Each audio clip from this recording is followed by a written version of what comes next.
My name is Avery. I am 33 years old and the founder of a highly successful supply chain software company.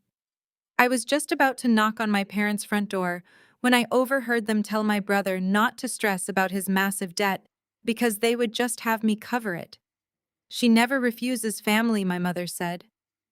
My husband told me to move every penny out of my account immediately. A week later, I finally realized what a genius my husband was when my mother knocked on my door. Before I continue this story, let me know where you are watching from in the comments below. Hit like and subscribe if you have ever had your family treat you like nothing more than a bank account. The drive to my parents' house in the upscale suburbs of Chicago was always filled with a familiar sense of dread. For years, I had tried to earn their approval. I had built my company from the ground up, pouring my blood and sweat into every line of code and every client pitch. But in the eyes of my father Richard and my mother Patricia, I was always falling short. My 36-year-old brother Brandon was their undeniable golden child. Brandon was a man who leaped from one expensive failed venture to another, always landing softly on the safety net our parents happily provided. His latest endeavor was a luxury car rental business that he insisted would revolutionize the industry. I knew it was a vanity project designed to let him drive expensive sports cars while pretending to be a successful entrepreneur. My husband David sat in the passenger seat beside me as I navigated the winding tree-lined streets of my childhood neighborhood. David is 35 years old and works as a forensic certified public accountant. He is analytical, protective, and sees through the emotional fog that my family constantly tries to surround me with. He reached over and gently squeezed my hand as we pulled into the long, sweeping driveway of my parents' pristine brick estate. I parked my car behind Brandon's latest flashy vehicle, a tangible reminder of the financial reckless behavior my parents consistently rewarded. I took a deep breath and grabbed the expensive bottle of vintage wine I had purchased specifically for this Sunday dinner. I just wanted one peaceful evening where we could share a meal without my mother criticizing my career or my father asking when I was going to get a real job in corporate America. The autumn air was sharp and cold against my cheeks as I walked up the stone pathway toward the massive oak front door. David hung back for a moment to take a phone call from a client waving me ahead. I stepped onto the wide wrap-around porch, my heels clicking softly against the wood. I raised my hand to press the doorbell, but a sound from the partially open living room window caught my attention. It was Brandon. His voice was pitched high with panic, lacking any of the unearned confidence he usually displayed. "I cannot believe this is happening!" Brandon was pacing, his heavy footsteps thudding against the hardwood floor inside. "The bank is demanding the full balance by the end of the month, $250,000. They are going to seize everything. I am going to be ruined." I froze, my hand hovering inches from the doorbell. $250,000 was a staggering amount of debt. I knew his car rental business was struggling, but I had no idea he had leveraged himself so deeply into a black hole of commercial loans. I held my breath, pressing myself against the cold brick wall beside the window, unable to look away from the slow-motion car crash happening inside my own family. My father Richard spoke next. His voice was calm, soothing, entirely devoid of the harsh, critical tone he reserved exclusively for me. "Calm down, Brandon. You are a brilliant businessman. The market is just soft right now. We are not going to let the bank destroy the legacy you are trying to build. We will figure this out." But how Brandon whined, sounding exactly like the spoiled teenager he had never outgrown. "You and Mom just tied up your liquidity in the new vacation property. I cannot get another extension." The loan officer practically laughed at me. "I am out of options." The clink of ice against crystal echoed through the cracked window. It was my mother Patricia pouring herself a drink. She sounded completely unbothered, as if they were discussing what to have for dinner, rather than $250,000 in defaulted commercial debt. "Don't stress, sweetheart," she said smoothly. "We will just have Avery co-sign the restructuring and cover the arrears." My heart slammed against my ribs. The casual entitlement in her voice made the blood rush to my ears. I leaned closer to the window, silently praying I had misunderstood her words. Avery is not going to just hand over $250,000, Brandon scoffed. She is stingy. She always has been. She guards her company profits like a dragon. My mother laughed. It was a cold, calculated sound that stripped away every illusion I had ever held about her maternal affection. She never refuses family, Patricia said. You know how she is. She is desperate for us to be proud of her. We will just tell her it is a tiny bridge loan to help her brother out of a minor cash flow issue. If your father asks her to do it, she will bend over backward to prove she belongs in this family. We will just put the paperwork in front of her tonight after dinner. I stood there paralyzed by the sheer magnitude of their deception. They had invited me to Sunday dinner not to see me, not to celebrate my recent business milestones, but to ambush me. They viewed my lifelong desperation for their love as a weakness to be exploited. My entire existence in their eyes was nothing more than a financial safety net for their precious son. The warmth of the wine bottle in my hands suddenly felt disgusting. I looked down at the expensive gift I had bought to please people who saw me as a human automated teller machine. I did not barge through the front door. I did not scream or cry or demand an explanation. The profound betrayal had burned away my need to confront them, leaving behind a cold, crystalline clarity. I silently placed the bottle of wine on the welcome mat right in front of the door. I turned around and walked back down the stone pathway, my footsteps completely silent. David had just finished his phone call and was walking up the driveway to join me. He stopped when he saw my face. The color had completely drained from my cheeks, and my hands were trembling so badly I could barely hold my car keys. "Get back in the car," I said, my voice eerily calm. David did not ask questions. He took one look at my rigid posture and immediately climbed into the passenger seat. I got behind the wheel, locked the doors, and sat there for a moment staring at the beautiful, deceptive facade of my childhood home. "What happened?" David asked softly, his eyes scanning the property for any immediate threat. I repeated the conversation I had just overheard verbatim. I told him about the defaulted loan, the $250,000, and my mother's chilling assertion that my desperation for their approval made me an easy mark. I expected David to pull me into a hug, to offer me empty platitudes about how awful they were, or to tell me everything would be okay. But David is a forensic accountant. His brain operates on logic, risk assessment, and protective strategy. His face hardened into a mask of pure, focused intensity. He did not offer empty comfort. Instead, he reached into the back seat and pulled his laptop out of his leather messenger bag. He flipped it open, the screen illuminating the dark interior of the car. "They aren't just going to ask you, Avery," David said, his fingers already flying across the keyboard. "People who are $250,000 in the hole do not take no for an answer. They get desperate, and your parents already have everything they need to bypass your permission entirely." "What are you talking about?" I asked, confusion cutting through my shock. David looked at me, his eyes dead serious. "They have your social security number, Avery.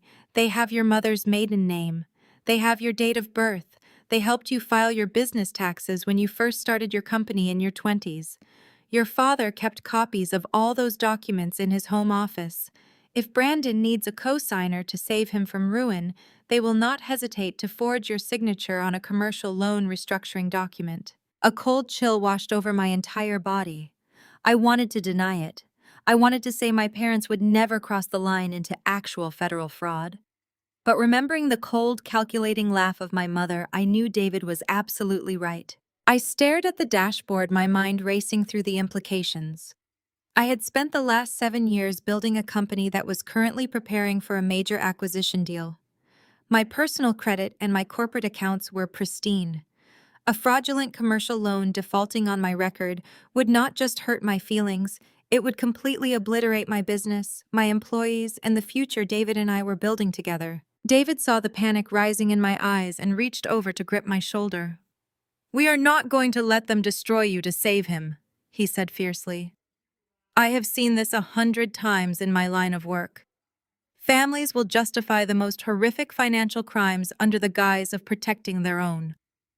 You are not their child right now, Avery. You are their target. We are treating this like a hostile financial breach." He booted up a mobile hotspot and connected his computer to the secure network. The glow of the screen highlighted the fierce determination on his face.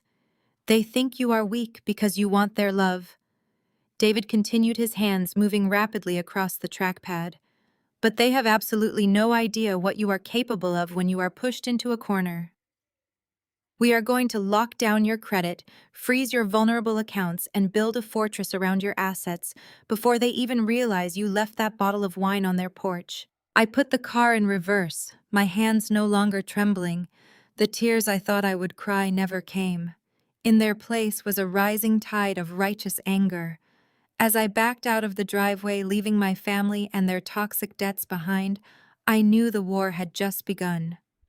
"We need to move your money," David said, his voice dropping an octave as he opened his secure accounting software. "We need to move everything, now." The tires of my car grabbed the asphalt as I pulled away from the manicured lawn of my childhood home. The neighborhood was quiet, completely oblivious to the financial war being waged inside the leather interior of my vehicle. Beside me, David had his laptop open, balancing it on his knees, while the harsh glow of the screen illuminated his face. His fingers struck the keys with a frantic rhythm. He was logged into our banking portals before we even reached the main intersection. I gripped the steering wheel so tightly my knuckles turned white. My breathing was shallow. A part of my brain was still struggling to process the sheer audacity of my mother's words. I glanced at David, watching him navigate through the security protocols of my personal and business accounts. "They would not actually steal from me," I said, my voice trembling as I navigated a sharp turn onto the main avenue. "They just want to manipulate me into paying. They want to guilt me into signing the papers. They are controlling David, but they are not criminals." David did not even look up from his glowing screen. His eyes darted rapidly, tracking account balances and routing numbers. Like they did not borrow your college graduation money to pay for Brandon's honeymoon to Cabo, he asked, his tone devoid of any sympathy for my denial. "You are a human automated teller machine to them, Avery. They will absolutely forge your signature to save him." The memory hit me like a physical blow, validating his harsh truth. 5 years ago, I had received a substantial cash gift from my grandparents for graduating with honors. My parents had convinced me to leave it in the joint legacy account my father had opened for me when I was a teenager. They claimed it would earn higher interest under his premier banking tier. 3 months later, when I went to withdraw the funds to pay for my first apartment deposit, the account was empty. My father had drained it to upgrade Brandon's honeymoon suite and book him a private yacht charter in Mexico. When I confronted them, my mother had cried, claiming Brandon was under so much stress and needed a proper start to his marriage, promising they would pay me back. They never did. I had to live on a friend's couch for 6 months while I saved up another deposit. "You are right," I whispered, the residual guilt fading into a cold, hard anger. "Take it all out. Leave nothing for them to find. We need to get you completely untangled from Richard and Patricia immediately," David said, his voice dropping into the clinical, detached tone he used when dismantling corporate fraud cases. He opened a new encrypted window on his laptop. "I am establishing a rapid, secure trust right now. We are moving your personal savings first, but the priority is your supply chain software company. If your father has retained any backdoor access to your corporate accounts through that initial guarantor paperwork he signed when you launched, he could drain your operating capital by morning." My stomach plummeted at the thought. My company was not just a job. It was my life's work. I had built the supply chain platform from a single line of code in a rented garage into a multi-million-dollar enterprise. We were currently in the final stages of preparing for a massive acquisition deal with a global tech conglomerate. The due diligence process was already underway. Any sudden liabilities, especially a defaulted $250,000 commercial loan tied to my social security number, would instantly trigger a breach of contract clause. The buyers would walk away, and my company's valuation would tank. My employees would lose their jobs. Everything I had built would be destroyed simply because Brandon wanted to play luxury car tycoon. "Do whatever it takes," I instructed, pressing my foot harder on the gas pedal as we merged onto the highway, heading back toward downtown Chicago. David worked with the precision of a surgeon. Within the first 20 minutes of the drive, he completely locked down my credit with all three major reporting bureaus. He set up fraud alerts and double authentication protocols that required my physical biometric scan to authorize any new lines of credit. He then moved into the banking portals. "I am severing your connection to the family legacy accounts right now," David narrated as his fingers flew across the keyboard. "Your father set these up as custodial accounts when you were a minor and never formally removed his administrative access. It is a classic control tactic. He can view every deposit you make. I am initiating a total transfer of your personal liquid assets to the new trust." I listened to the click of his mouse, each sound representing another chain being broken. For 33 years, I had allowed my parents to maintain these invisible tethers, always believing their excuses about financial management and tax benefits. I had blinded myself to the reality that they were simply keeping me on a leash, ready to pull me back whenever Brandon needed a rescue. "Personal accounts are drained and closed," David announced. "The funds are securely resting in the trust. Now for the corporate assets. This is the tricky part. Your father still has his name on the original articles of incorporation as a silent guarantor. I am going to push all your liquid operating capital behind a corporate firewall. It is a temporary holding structure that requires unanimous board approval to move a single cent. He cannot touch it without my signature and yours." "Do it," I said, keeping my eyes fixed on the taillights of the car in front of us. The skyline of Chicago was rising in the distance, a glowing testament to the life I had built away from their toxic suburban bubble. The silence in the car was heavy, filled only with the sound of the tires on the highway and David's steady breathing. I thought about Brandon sitting in my parents' living room right now, whining about his consequences, while my mother stroked his ego and promised to deliver my hard-earned money on a silver platter. Brandon had never faced a single repercussion in his entire life. When he failed out of his first university, my parents bought his way into a private college. When he wrecked his cars, they bought him new ones. When he decided he wanted to rent out luxury vehicles without understanding the first thing about commercial insurance or depreciation, they cheered him on and told him he was a visionary. And now they were willing to sacrifice my company to shield him from his own incompetence. David typed frantically, navigating the complex banking software to establish the firewall around my corporate assets. "This transfer is going to trigger some automated flags with your bank because of the volume," David warned. "We might have to verify it over the phone in the morning, but the money will be frozen in transit. Richard will not be able to intercept it." I nodded, gripping the steering wheel. I felt a strange mixture of profound grief and intense liberation. By allowing David to move these funds and lock my credit, I was effectively declaring war on my parents. There would be no going back from this. Sunday dinners were over. The illusion of a happy family was permanently shattered. But as I thought about the sheer entitlement in my mother's voice, I realized there was no happy family to mourn. There was only a parasite and a host, and I was finally cutting them off. We pulled into the underground parking garage of our downtown condo building. The concrete walls echoed with the hum of our engine as I maneuvered into our assigned spot. I put the car in park and turned off the ignition, but neither of us moved to get out. The dim fluorescent lights of the garage cast long shadows across David's face as he stared intently at his screen. "Almost there," David muttered. His eyes narrowed in concentration. "The firewall is up. The corporate funds are completely shielded. I am just finalizing the ultimate credit freeze. No one can open a checking account, a credit card, or a commercial loan in your name without me personally verifying it through the accounting firm." He hovered his finger over the trackpad. I watched him, feeling a sudden surge of overwhelming gratitude for the man sitting beside me. He had not questioned me. He had not hesitated. He had simply gone to war for me the second he realized my family was plotting an ambush. "Hit it," I said quietly. David pressed the trackpad down. A satisfying click echoed in the quiet car. "Done," he breathed out, closing the laptop and letting his head rest against the seat back. "Your assets are secure. Your identity is locked. You are officially untouchable." I let out a long, shaky breath, releasing the tension that had been building in my chest since I first stepped onto my parents' porch.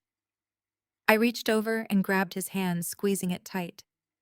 "Thank you," I whispered. He turned to me, his expression fierce and protective. "We protect our own Avery.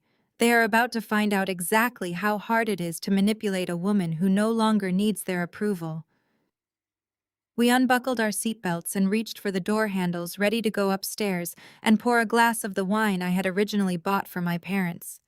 I was looking forward to the quiet safety of our condo, eager to leave the drama of the evening behind us. But just as my hand touched the door latch, my cell phone sitting in the center console cup holder violently vibrated against the plastic. The sudden noise made me jump. I stared at the device. It was not a phone call. It was a high-priority push notification. I reached down and picked it up, my thumb hovering over the screen. The bright white light of the display illuminated the dark interior of the car. David stopped opening his door and leaned over, looking at the screen. "What is it?" he asked, his voice tight. I read the text on the screen, my blood running completely cold. It was an automated priority alert from the major credit reporting bureau. The words stared back at me, confirming every single warning David had given me just an hour prior. I read the notification out loud, my voice echoing in the silent garage. "Security alert!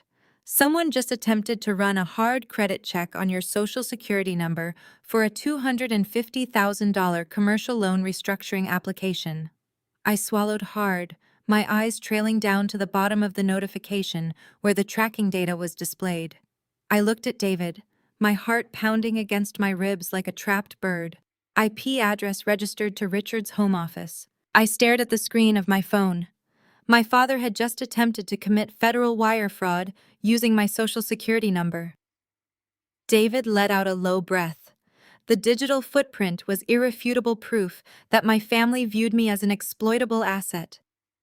We sat in the cold parking garage for a long time, the silence heavy with the death of my familial illusions. The line had been crossed. There was no going back. The next 7 days were a masterclass in psychological warfare. My phone buzzed constantly with sweet text messages from my mother. She acted as though nothing was wrong, waiting for a moment of weakness. I ignored every single call. I poured my energy into my company, knowing my software firm was safely shielded behind David's corporate firewall. I felt secure, but I underestimated the sheer terrifying audacity of a mother desperate to save her golden child. It was precisely 1 week later, on a quiet Saturday morning. I was standing in the kitchen of our downtown Chicago condo, pouring a fresh cup of coffee and enjoying the peaceful view of the city skyline. The silence was violently shattered by a rapid, aggressive pounding on the front door.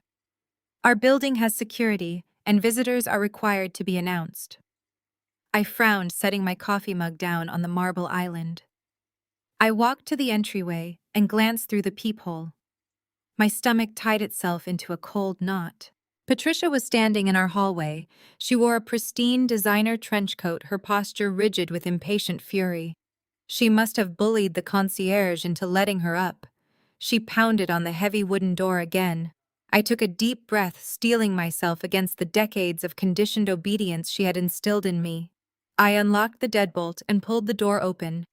Before I could even say a word, my mother pushed past me, brushing my shoulder with her heavy leather handbag as she marched directly into the center of my home. She did not say hello. She bypassed every pleasantry. She marched straight to the kitchen, unzipped her oversized designer bag, and pulled out a thick, heavy stack of bank documents. She raised them high and slammed them down onto the kitchen island. The sharp smack of paper hitting marble made me flinch. I stared at the stack. There were dozens of pages marked with bright yellow sticky notes, indicating exactly where I needed to sign my company away. "Sign these, Avery," my mother commanded. Her voice was sharp and completely devoid of any maternal warmth. She pointed a perfectly manicured finger at the top page. "Brandon just needs a tiny bridge loan to get him through a minor cash flow interruption. It is just a formality. The bank is being absolutely ridiculous about your credit lock.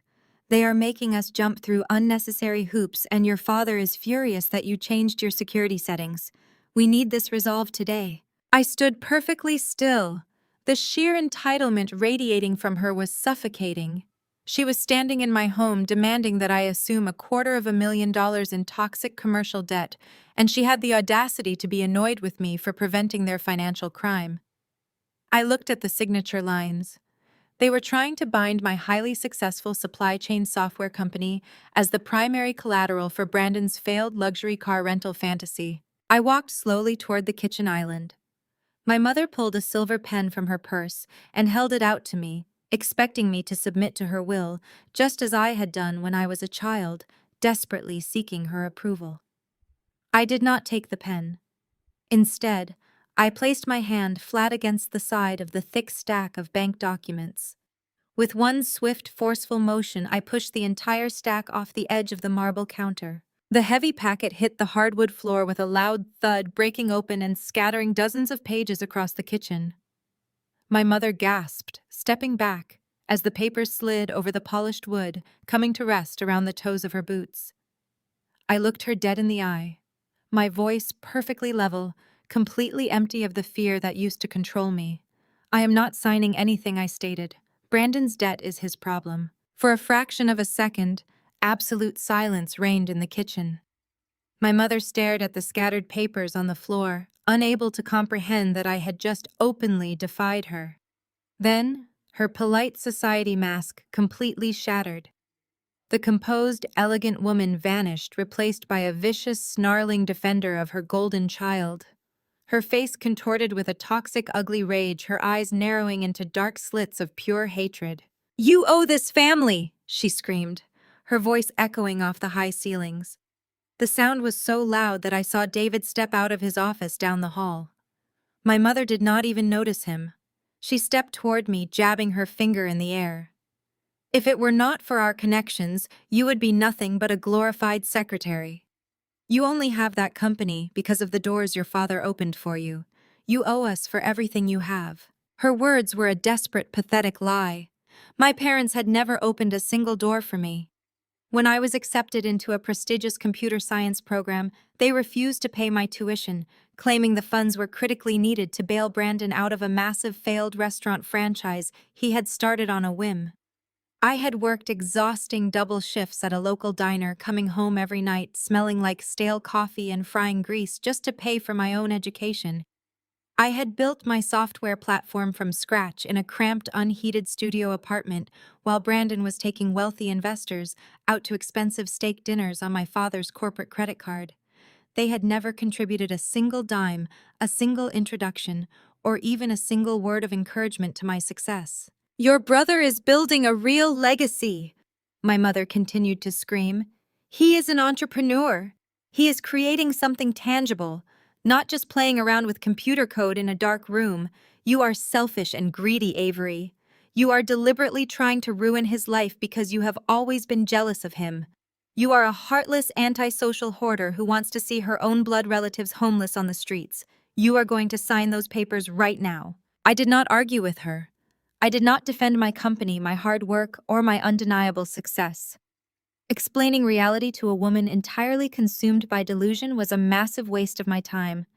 She was living in a fictional universe where Brandon was a brilliant businessman and I was an ungrateful subordinate. I simply turned my back on her, walked over to the front entryway, and pulled the heavy wooden door wide open. I stood beside it, gesturing out into the empty hallway with a sweep of my hand. "Get out of my home," I said, my voice echoing with absolute, unwavering finality. "Never come back here again. Take your toxic family dynamics, your threats, and your forged documents with you. You have lost your grip on my life, and I will not allow you to poison the peace I have built for myself." Patricia stared at me, her chest heaving with indignation. She realized, perhaps for the very first time in her entire privileged existence, that she had absolutely no power over me anymore. The realization struck her like a physical blow. She gathered her coat, stepping carelessly over the scattered legal documents on the hardwood floor, leaving them behind like unwanted trash. She marched out the door, her heels clicking aggressively against the tile of the hallway, throwing one final glare of pure, unadulterated disgust in my direction, before I slammed the heavy door shut and firmly locked the deadbolt. The silence that followed was deafening and beautiful. David walked up behind me, placing his hands gently on my shoulders to ground me. I leaned back into his solid warmth, waiting for my racing heart to finally slow down. Exactly 10 minutes after Patricia left the quiet sanctuary of our condo was broken by the sharp, demanding ring of my cell phone on the kitchen counter. I walked over and answered it, not checking the caller identification. It was my sister-in-law, Courtney. She was screaming hysterically into the receiver, her voice high-pitched, panicked, and breathless. "Avery, your dad is in an ambulance," Courtney sobbed uncontrollably. "He is having a massive life-threatening stress-induced heart attack right now, all because you selfishly refused to help the family when we needed you most." David and I sprinted to the elevator. My heart hammered violently against my ribs. A heart attack. My father was having a heart attack because of me. That was the tragic narrative Courtney was screaming through the phone, but beneath the immediate shock, a tiny, highly rational part of my brain started flashing brilliant red warning signs. We did not go to the nearest downtown hospital. We did not call the emergency room to check his admission status. Courtney had specifically shrieked that the paramedics were currently at the house stabilizing him before transport, and that I needed to get there right that second to say my final goodbyes before it was too late. I drove like an absolute maniac, breaking several major traffic laws, to cross the busy city and reach the quiet, affluent suburbs. We skidded into my parents' wide circular driveway. I braced myself for the worst. But there were no flashing red lights illuminating the pristine landscaping. There was no massive ambulance blocking the street. The neighborhood was dead quiet, enveloped in the peaceful tranquility of a wealthy suburban weekend. I threw the car into park, leaving the engine running, and ran up the long stone pathway. I pushed open the heavy oak front door that was surprisingly left unlocked. I fully expected to walk into utter chaos. I expected to see paramedics shouting medical jargon and performing chest compressions on the foyer rug. Instead, the rich, savory smell of roasted garlic and rosemary hit me. Classical music drifted softly from the expensive built-in ceiling speakers. "Dad," I shouted, sprinting frantically into the grand foyer, expecting to find him collapsed on the floor. I rounded the corner into the formal dining room and completely froze in my tracks. My father was not strapped to a medical gurney. He was not clutching his chest in agonizing pain. Richard was standing perfectly upright by the crystal decanter, casually pouring himself a generous measure of highly expensive scotch. My mother, Patricia, stood at the head of the deeply polished mahogany table, calmly carving a massive prime rib roast with a silver knife. Brandon and his historically dramatic wife, Courtney, were already seated comfortably holding expensive crystal wine glasses. It was a lavishly set dining table prepared for a feast. It was a calculated ambush. I stood in the arched doorway, my chest heaving rapidly from the frantic sprint up the long driveway. David stepped up right behind me, his hand resting firmly and protectively on the small of my back. He silently surveyed the room, taking in the expensive crystal, the perfectly arranged silver flatware, and the absolute lack of any medical emergency. His protective grip on my back tightened significantly.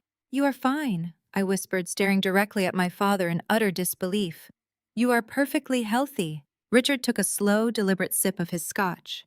He did not look remotely embarrassed to be caught in a massive, manipulative lie. He actually looked deeply irritated that I was pointing it out. He set the heavy glass down on a stone coaster with a sharp, echoing thud. "We had to get you here somehow, Avery. You locked your own mother out of your condo today and utterly refused to behave like a respectful, obedient daughter. You forced our hand by being so unreasonable." Courtney, who had been screaming as if her father-in-law was taking his final painful breaths just 30 minutes ago, smirked and took a casual sip of her rich Pinot Noir. "We desperately needed a family meeting," she added lightly, completely unbothered by the cruel deception. "And you have been deliberately avoiding all our important phone calls." I felt the very last remaining shreds of my familial loyalty completely burn away into ash.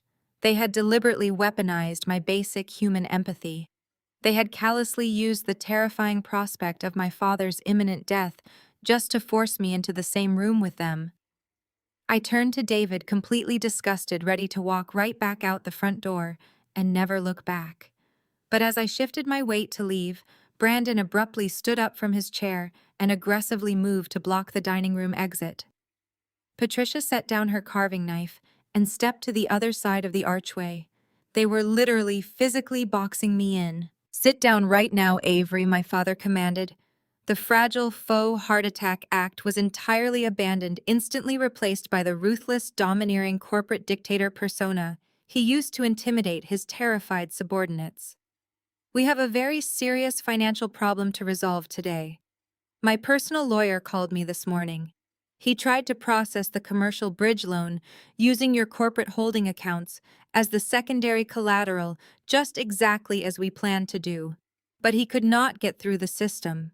He said there is a massive corporate firewall blocking all access and that your personal accounts are completely frozen solid." He took a threatening step toward me, his face turning bright red with genuine explosive anger now. "Why are your accounts locked, Avery? Why is my lawyer completely blocked from securing Brandon's desperately needed collateral?" I stood my ground, absolutely refusing to let Brandon physically intimidate me. "Because it is my money, Richard," I said, dropping the title of Dad forever. "It is my company. You have absolutely zero legal right to leverage my successful software firm to blindly cover Brandon's reckless financial disasters." Patricia gasped loudly, clutching her expensive pearl necklace in a highly dramatic display of maternal shock. "Reckless. How dare you? Your brother is an innocent victim of a terrible economy. No one could have predicted that the luxury vehicle rental market would face a slight economic downturn right now. He is a brilliant innovator. He just needs a tiny financial push to get over this temporary business hurdle." Brandon puffed out his chest, completely oblivious to his own massive failures. "My business model is totally flawless, Avery. The commercial bank is just being overly rigid and unfair to me. If you would just unfreeze your excessive assets and stop acting like a paranoid lunatic, I could restructure the massive debt and be entirely profitable by the fourth quarter. You are literally destroying my professional livelihood over a few digital signatures that will not even affect you." They immediately launched into a highly synchronized verbal assault. Patricia maliciously accused me of being a heartless, antisocial hoarder who cared more about invisible numbers on a computer screen than the living flesh and blood standing right in front of me. She loudly claimed that all my wealth meant absolutely nothing if I lacked the basic human decency to help my own brother in his hour of need. Courtney chimed in immediately, weeping totally fake tears, as she talked about how their future unborn children would suffer terribly because their wealthy aunt was too incredibly greedy to share her monumental success. They painted Brandon as a tragic, misunderstood hero battling a deeply unfair financial system, and they painted me as a greedy, vindictive monster who wanted to see her own blood relatives entirely homeless on the cold, unforgiving streets of Chicago. My father paced the length of the formal dining table, building his terrifying momentum. He talked extensively about family duty, about the incredible legacy he had built, and how I was selfishly hoarding valuable resources that fundamentally belonged to the collective family unit.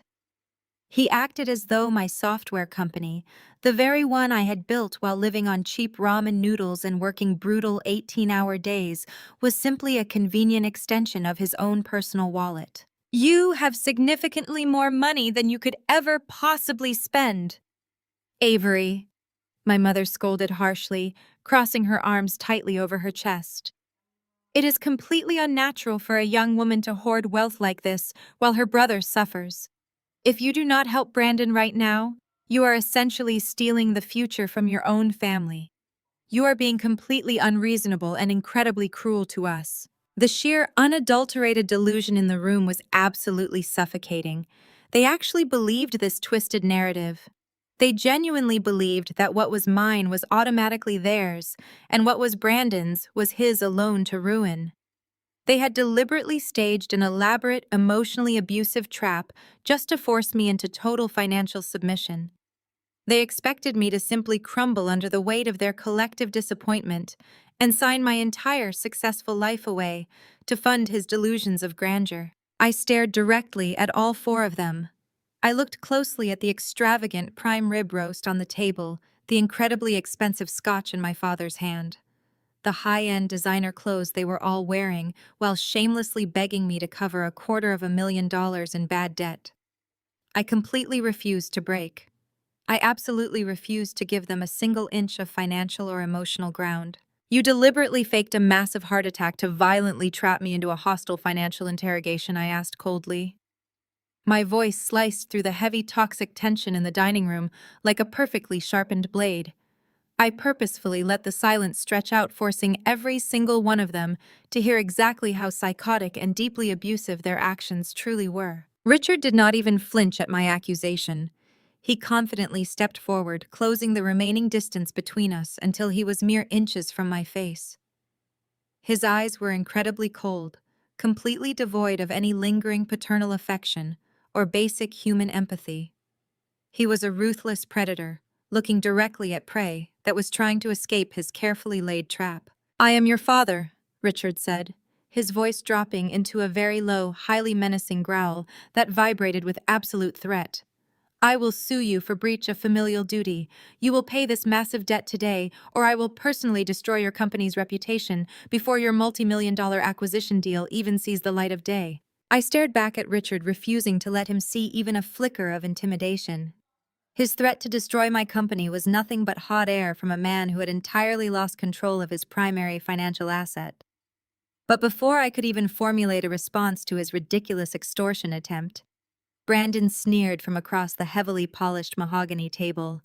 He leaned back in his tufted velvet dining chair, swirling his expensive red wine with an air of absolute unearned superiority. "You have always been a greedy, ungrateful brat." Brandon spat, his voice dripping with condescension. "You sit there acting like you are completely self-made, but you are just selfish. You have always hoarded everything for yourself. Dad had to practically force you to let me use your first car, and you cried over it for weeks to make me look bad. You have always loved playing the tragic victim to get attention from people." The sheer audacity of his rewritten history sent a hot, sharp spike of adrenaline straight through my veins. He was actually sitting there in a house funded by my father's fraud, drinking wine, bought with stolen money, and trying to use my first car as an example of my selfishness. I fired back without missing a single beat, my voice ringing out with crystal clear articulation. "I paid for that car working double shifts at diners while you partied," I said, leaning forward and planting my hands firmly on the back of the nearest dining chair.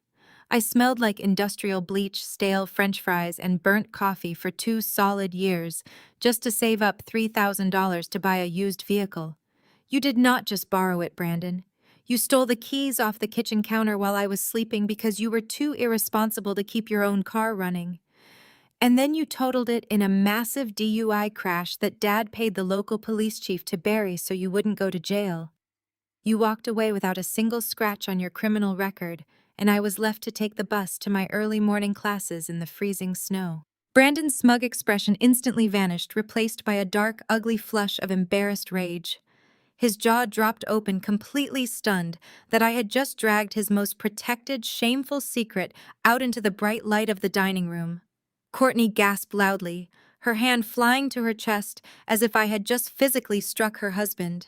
She glared at me, her eyes wide with manufactured horror, completely ignoring the fact that she had just actively participated in a staged medical emergency. Patricia violently slammed the heavy silver carving knife down onto the wooden cutting board.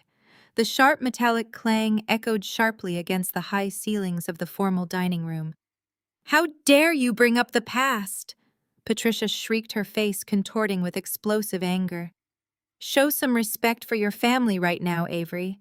Your brother made a simple, youthful mistake, and we handled it internally to protect his bright future. You have absolutely no right to throw his past struggles in his face when he is currently dealing with a very severe, highly sensitive financial crisis." Suddenly, the entire family united in a synchronized, deafening assault. They deployed their favorite, most effective psychological weapon against me.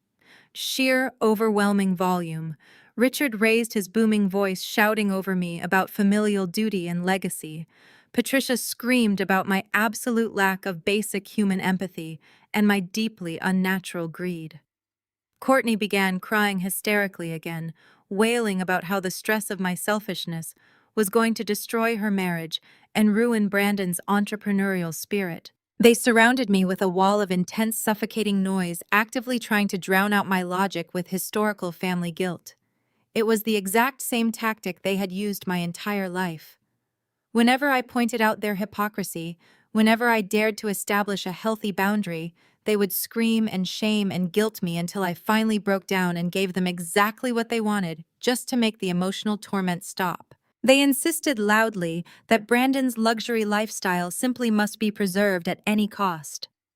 Patricia yelled that Brandon was a visionary, that his high-end car rental business required him to maintain a certain wealthy image to attract elite clients.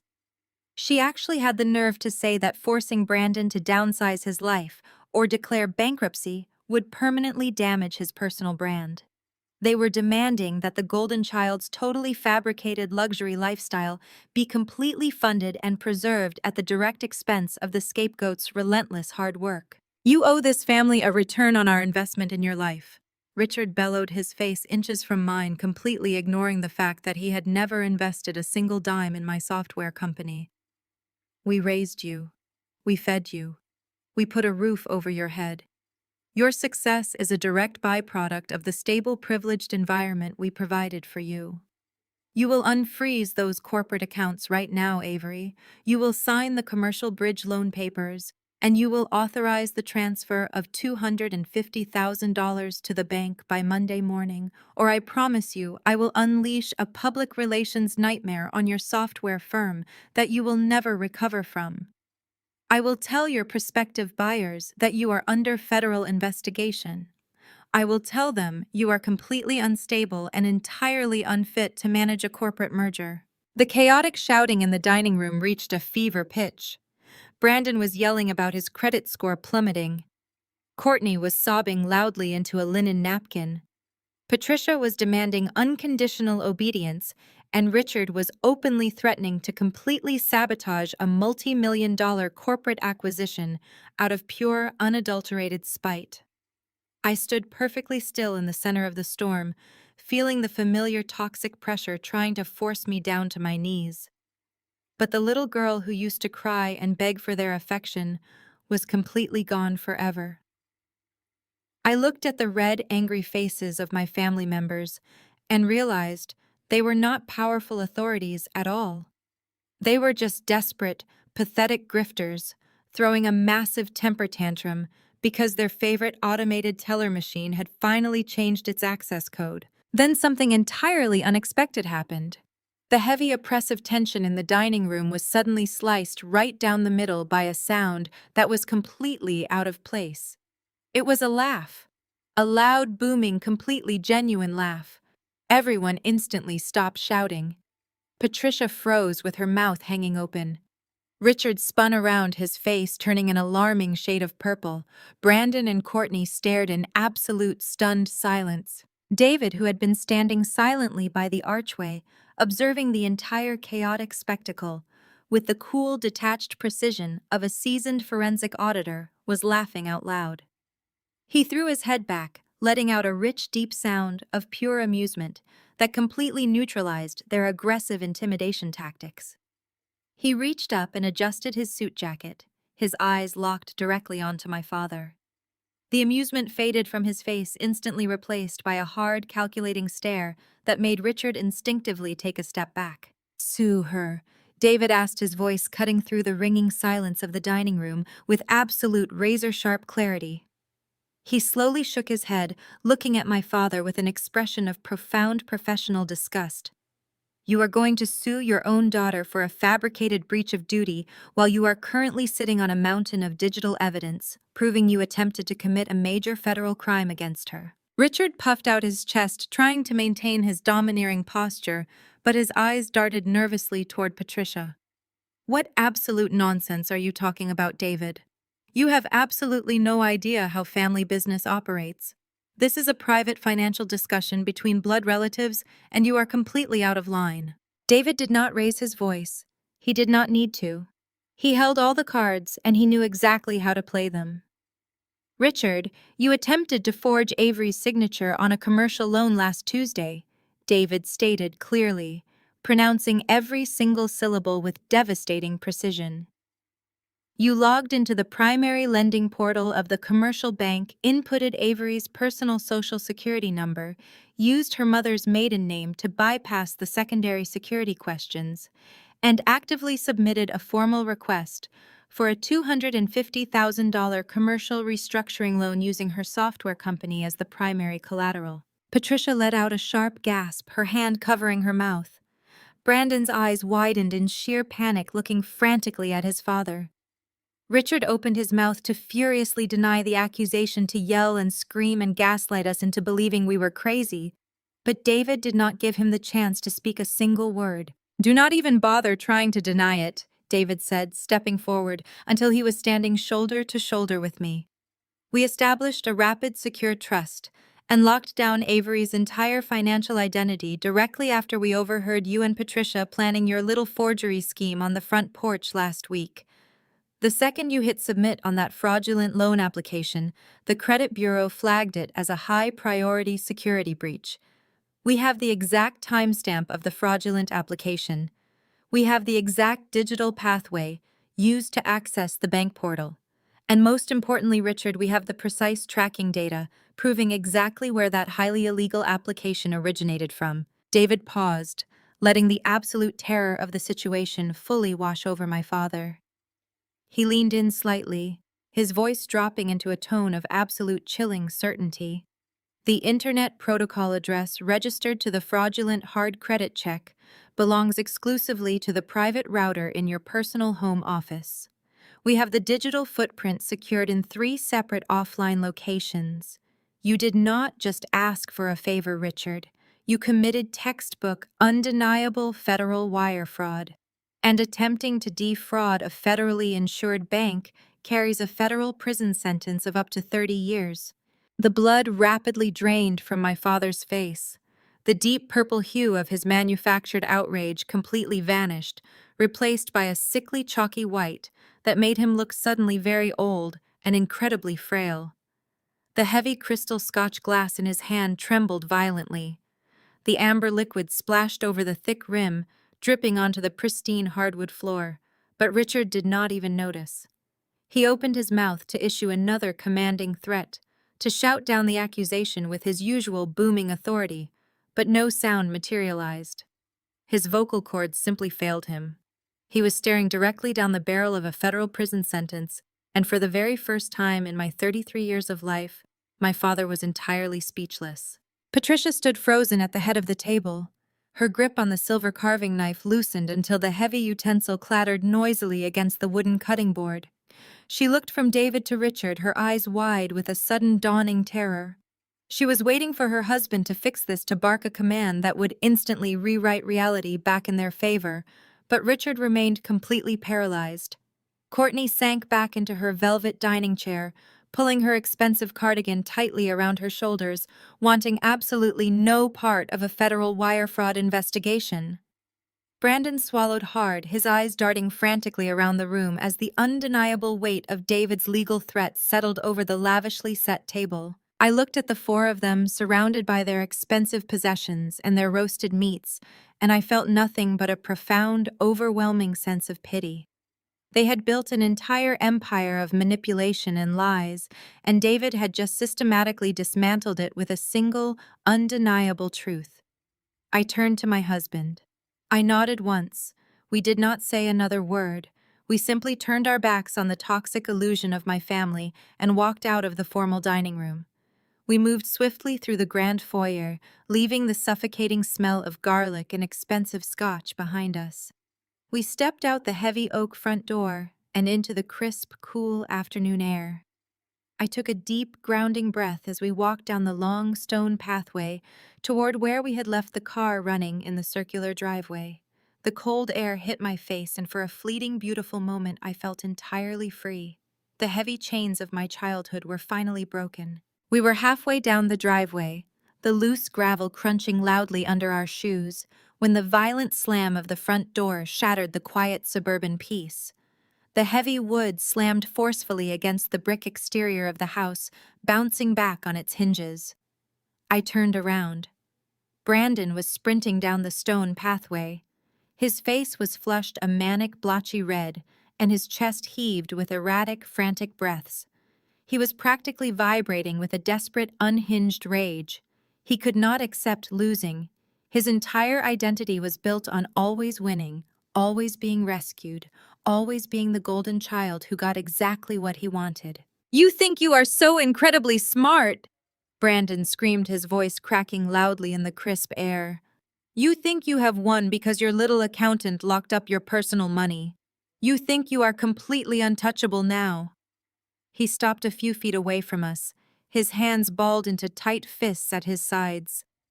He was panting heavily, pointing a shaking finger directly at my face. "I do not need your stupid bank signature, Avery. I do not need your frozen personal accounts.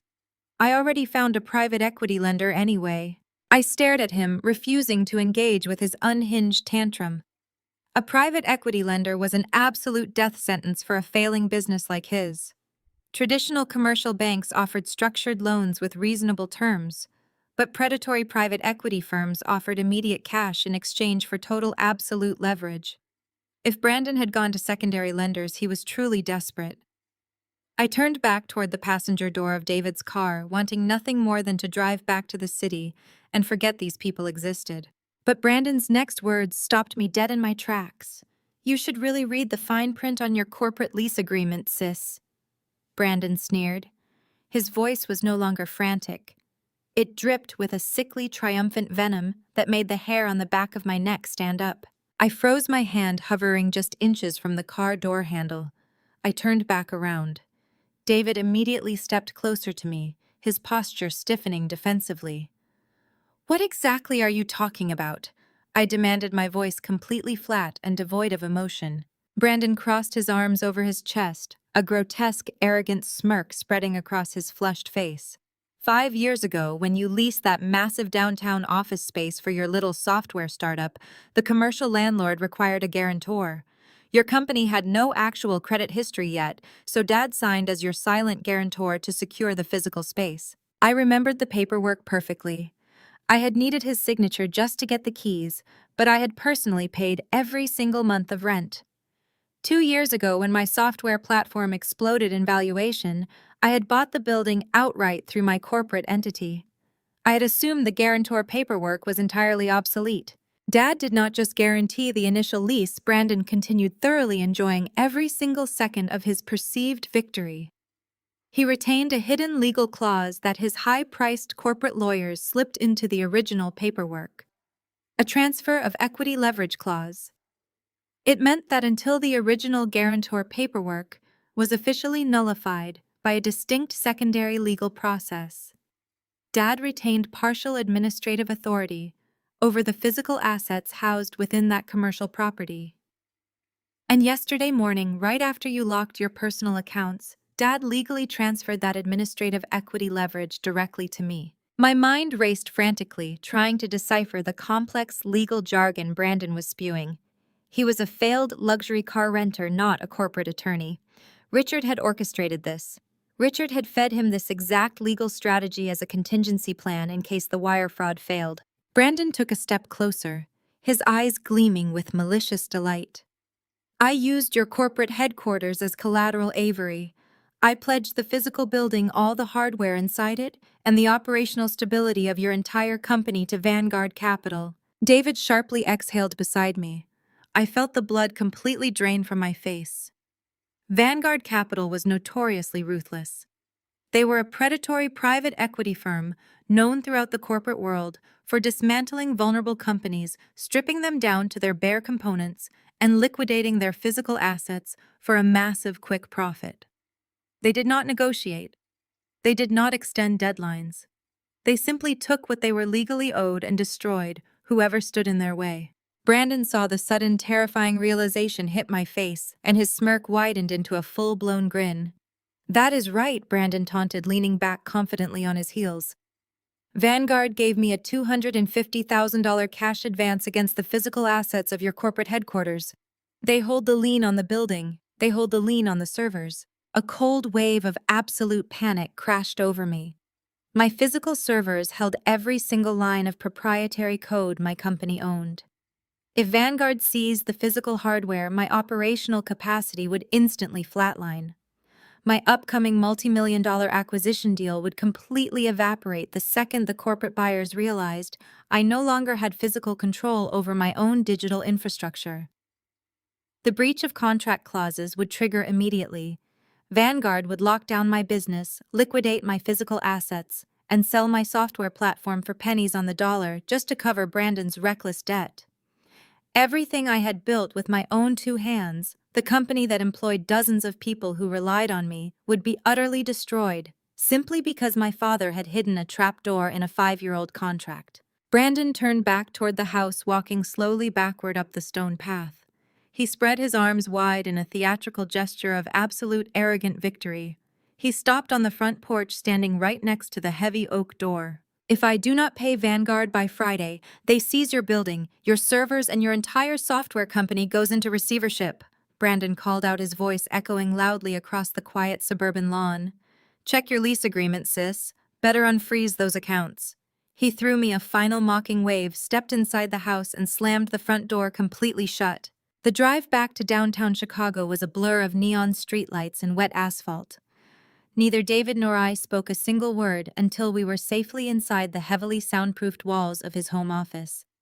He immediately bypassed his usual evening routine, marching straight to the massive steel filing cabinet where he kept the hard copies of our earliest corporate documents. He pulled out the original commercial lease agreement for my software company headquarters, a thick, heavy binder of legalese that I had signed 5 years ago when I was just a desperate startup founder operating out of a rented garage. He spread the heavy parchment pages across his glass desk, sliding his reading glasses down his nose as his eyes darted across the dense paragraphs. I stood behind him, my arms crossed tightly over my chest, watching his index finger trace the lines of ink. His finger stopped dead on page 47, right beneath a deeply buried addendum. Brandon was not bluffing. The toxic clause was absolutely real. My father had deliberately embedded a transfer of equity leverage provision into the guarantor paperwork. It explicitly stated that in the event of my father's incapacitation or voluntary transfer, his administrative authority over the physical premises could be legally assigned to his primary male heir, Brandon. David dropped his pen onto the glass desk with a sharp clatter. He explained the catastrophic reality of our situation in a flat, clinical tone. Because my father had legally transferred that leverage yesterday, Brandon had absolute authority to pledge the physical building as collateral. If Brandon defaulted on his predatory loan with Vanguard Capital this coming Friday, the private equity firm had the legal right to seize the property. They would lock the doors, seize my servers, and place my entire software company into receivership. My multi-million-dollar acquisition deal with the global tech conglomerate was scheduled to enter its final due diligence phase next week. If the buyers discovered that a predatory lender had seized my physical infrastructure, the deal would instantly collapse. The corporate buyers would walk away, my life's work would be auctioned off for pennies, and my brother would walk away free from any financial consequence. I did not have time to process the sheer malice of my father's hidden trapdoor. By Monday morning, Patricia and Courtney launched a highly coordinated, vicious psychological assault. They did not attack my bank accounts this time. They went directly after my professional reputation. My phone began vibrating relentlessly before the sun even cleared the Chicago skyline. It was not my family calling. It was my top-tier clients, my local political contacts, and my extended relatives. I opened my email and found a frantic message from my lead project manager containing a dozen screenshots. Patricia and Courtney had spent their entire Sunday executing a massive social media smear campaign. Courtney had posted a lengthy, tearful video on Facebook and LinkedIn wearing a simple, unbranded sweater and wiping away fake tears. In the video, she directly accused me of being under active investigation by the Internal Revenue Service for severe tax fraud. She expertly wove a complete fabrication, claiming that my bank accounts had been legally frozen by federal agents because I was hiding millions of dollars in offshore accounts. Patricia then flooded the comment sections, tagging local business leaders and my largest corporate clients. She claimed that Brandon was desperately trying to keep his small business afloat in a terrible economy, but his incredibly wealthy sister was deliberately letting him go completely bankrupt out of petty, deep-seated childhood jealousy. They painted a horrific picture of me as a corrupt tax-evading monster who was destroying her own blood relatives just to watch them suffer. The lie was brilliantly insidious. It provided a completely plausible, highly damaging explanation for why my financial accounts were suddenly locked down, while simultaneously painting Brandon as the innocent, hard-working victim of my supposed financial crimes.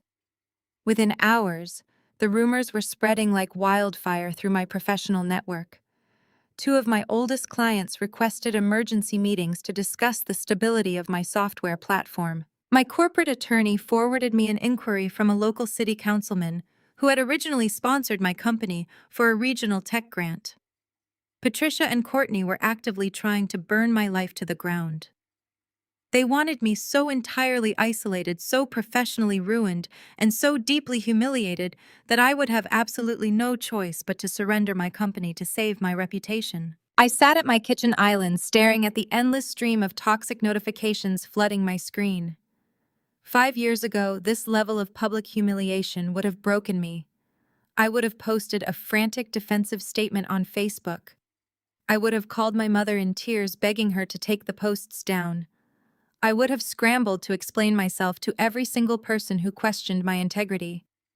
But I did not shed a single tear. I did not type a single defensive reply. I felt nothing but a cold, highly calculated anger. Explaining the truth to people who actively wanted to believe the worst about me was a massive waste of my time and energy. I completely ignored the social media circus. I turned my phone on silent, flipped it face down on the marble counter, and walked into David's office. He was already on his computer tracking the spread of Courtney's defamatory video. I told him to completely ignore the smear campaign. The gossip was nothing but a desperate distraction designed to make me panic. The only thing that actually mattered was the ticking clock hanging over my corporate headquarters. Friday was exactly 4 days away. I needed to know everything there was to know about Vanguard Capital. I tasked David with tearing into the predatory private equity firm. I wanted their entire corporate structure dismantled. I wanted to know who owned them, who funded them, and exactly how they operated their hostile takeovers. David immediately understood the assignment. He closed the social media tabs and opened his encrypted financial databases. For the next 8 hours, my husband barely blinked. He traced shell companies offshore, holding groups, and complex corporate registries. He dug through years of convoluted tax filings and hidden board member lists. Vanguard Capital was a phantom entity designed specifically to operate in the shadows, executing hostile asset seizures while shielding its true owners from any direct legal liability.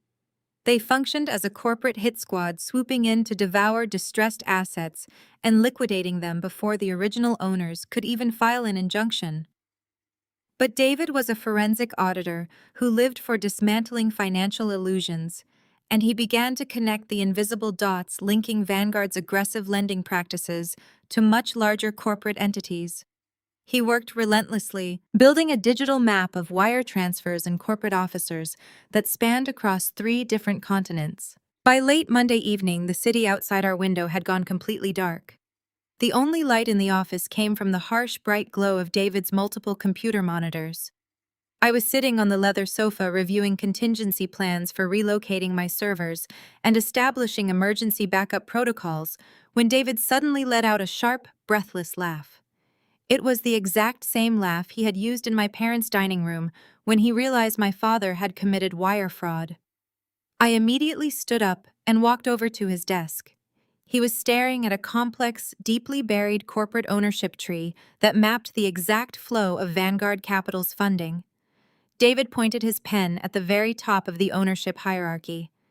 He had successfully bypassed 3 layers of dummy corporations and blind trusts to find the ultimate parent company pulling Vanguard's strings. He looked up at me, his eyes wide with the absolute magnitude of what he had just uncovered. Vanguard Capital was not an independent predatory lender. They were a highly specialized aggressive subsidiary operating under a massive global umbrella. David tapped the screen, highlighting the name of the parent conglomerate. It was the exact same global tech conglomerate that was currently in the final stages of purchasing my software firm.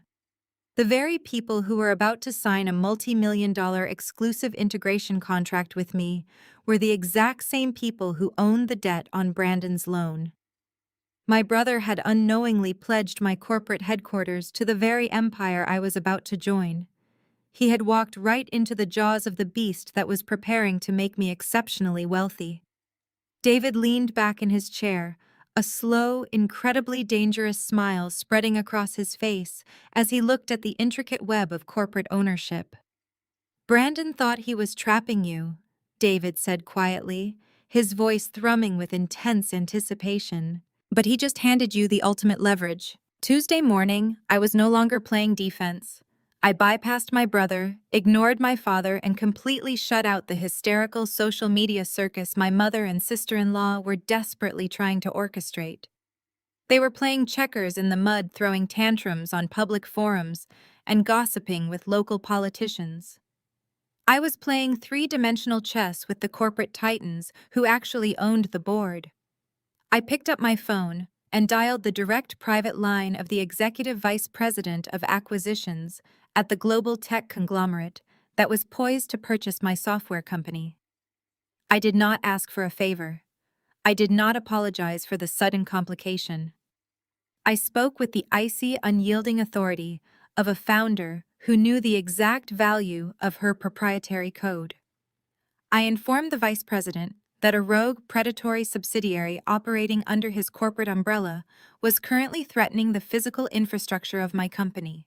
I made it abundantly clear that if Vanguard Capital disrupted my servers, the multi-million-dollar integration contract we had spent 6 months negotiating would be terminated immediately. The vice president did not hesitate. Within 30 minutes, he had bypassed standard corporate protocol and secured a high-level emergency meeting for me with Vanguard's regional directors in downtown Chicago. The Vanguard Capital offices occupied the top 3 floors of a massive steel and glass skyscraper overlooking the freezing waters of Lake Michigan. The environment was intentionally designed to intimidate. There were no warm colors, no welcoming receptionists, and absolutely no signs of humanity. It was a fortress of polished black marble, sharp geometric angles, and aggressive, silent efficiency. As David and I stepped out of the private executive elevator, we were immediately escorted into a sprawling state-of-the-art boardroom that smelled of expensive leather and ruthless ambition. 3 senior regional directors were waiting for us. They were men in immaculate bespoke suits who made a highly lucrative living out of dismantling vulnerable companies and liquidating the dreams of desperate business owners. They sat perfectly still on one side of the massive obsidian conference table, projecting an aura of total absolute control. The lead director, a sharp-featured man named Sterling, steepled his fingers and looked at me with a mixture of profound curiosity and deep-seated corporate arrogance. Sterling leaned forward, his dark eyes analyzing me like a complex mathematical equation. He openly admitted that he had received a rather forceful phone call from the upper echelon of their parent company demanding this immediate audience. But he was struggling to reconcile the reality of the situation. Vanguard Capital dealt in high-risk subprime lending. They catered to desperate individuals with failing businesses and terrible credit. He looked directly at me and demanded to know why the founder of a highly successful, aggressively profitable supply chain software firm, a woman who was days away from signing a massive acquisition deal with their own parent conglomerate, was somehow entangled in a messy, highly delinquent commercial loan tied to a failing luxury car rental business. Sterling wanted to know how a brilliant tech architect allowed her corporate headquarters to become collateral for a toxic high-risk liability like Brandon. I did not flinch. I did not avert my gaze, and I absolutely did not apologize for my family's pathetic financial extortion attempt. I sat perfectly straight in my leather chair, placed my hands flat on the cool obsidian table, and took complete, absolute control of the narrative. I built my supply chain software entirely from scratch. I stated, my voice echoing with crystal clear precision across the silent boardroom. I built it completely independently after my parents deliberately cut off my college tuition to fund my brother's endless string of failed catastrophic startup ventures. They drained their own retirement funds and mortgaged their home to finance a man who has never succeeded at a single thing in his entire life. I washed dishes, I worked night shifts, and I wrote code until my fingers bled. My company is incredibly profitable. My financial records are impeccably clean. My digital infrastructure is revolutionizing supply chain logistics across the globe. My brother, on the other hand, is a bottomless pit of toxic debt. He is a terrified, incompetent liability who has to steal from his own sister to keep up the fraudulent illusion of his wealth. I paused, letting the absolute truth of my words sink into the sterile air of the boardroom. The directors remained perfectly silent, completely captivated by the raw, undeniable reality of the situation. I held Sterling's gaze, refusing to let him see even a flicker of weakness. My father was a silent guarantor on my original building lease from 5 years ago. I continued outlining the mechanics of the trap with clinical detachment. When I purchased the building outright through my corporate entity, he maliciously retained a hidden equity leverage clause. Yesterday morning, in a coordinated effort to extort me for personal funds, my father legally transferred that administrative authority to my brother. Brandon immediately turned around and pledged the physical assets of my corporate headquarters to Vanguard Capital in exchange for a massive, reckless cash advance to save his failing car rental business. He used a loophole to leverage my success to fund his failure. Sterling slowly unsteepled his fingers. He leaned back in his expensive chair, a flicker of genuine professional respect crossing his sharp features. He exchanged a brief calculating look with the other two directors before turning his attention back to me. He did not attempt to deny the predatory nature of their lending practices, nor did he offer any false sympathy for my situation. Vanguard Capital was a machine designed to generate profit, and Sterling was a mechanic who operated strictly by the numbers. He openly admitted that Brandon's profile had been flagged as a massive high-risk liability, the absolute second the ink dried on the preliminary loan application. Vanguard knew exactly what kind of borrower my brother was. They knew his credit was severely overextended, they knew his car rental business was hemorrhaging cash, and they knew he was entirely incapable of managing a $250,000 high-interest bridge loan. In fact, Sterling noted with a cold, predatory smirk, Brandon was already showing critical signs of defaulting on his very first payment. He was exactly the kind of desperate, foolish mark that Vanguard Capital routinely exploited for maximum financial gain. However, Sterling's expression quickly hardened, returning to the rigid, uncompromising posture of a corporate executioner. He placed his hands flat on the table, mirroring my stance, and laid out the inescapable legal reality of the situation. Business was business. The moral complexities of my family dynamic meant absolutely nothing to the bottom line. Regardless of how Brandon acquired the leverage, and regardless of how unfair the situation was, Vanguard Capital held a legally binding ironclad lien on my corporate headquarters. They held the ultimate authority over the physical building. They possessed the undeniable legal right to seize my hardware, lock down my proprietary servers, and liquidate my operational assets the exact moment Brandon failed to meet his financial obligations. Sterling looked at me with cold, dead eyes. He told me that while he respected my corporate achievements, Vanguard Capital was not in the business of granting favors, extending deadlines, or dropping legally enforceable liens out of the goodness of their hearts. I sat perfectly still, absorbing the full weight of his corporate ultimatum. The old Avery would have panicked. The old Avery would have begged for an extension, pleaded with them to recognize the injustice of the situation, and offered to pay off Brandon's loan just to make the nightmare go away. But the woman sitting in that boardroom was no longer the scapegoat of the Wilson family. I was a multi-million-dollar software architect, and I was holding a weapon far more powerful than their predatory lending tactics. I did not ask them to drop the lien. I did not ask for mercy, and I absolutely did not beg for an extension. I turned to David, who had been sitting silently beside me like a coiled spring. He opened his sleek leather briefcase and pulled out a thick, heavy stack of meticulously drafted legal documents. He placed them in front of me with the quiet, devastating precision of a seasoned forensic auditor handing over a smoking gun. I placed my hand on top of the documents. I looked directly into Sterling's eyes, watching the arrogant certainty begin to crack and splinter across his face. I slid the legally binding contract straight across the polished obsidian boardroom table. It moved with a soft, definitive hiss, coming to rest exactly halfway between me and the lead director of Vanguard Capital. "I do not want you to drop the lien," I stated, my voice ringing out with absolute, undeniable power. "I do not want a favor, and I do not want you to cancel my brother's financial obligations. I want to buy his debt.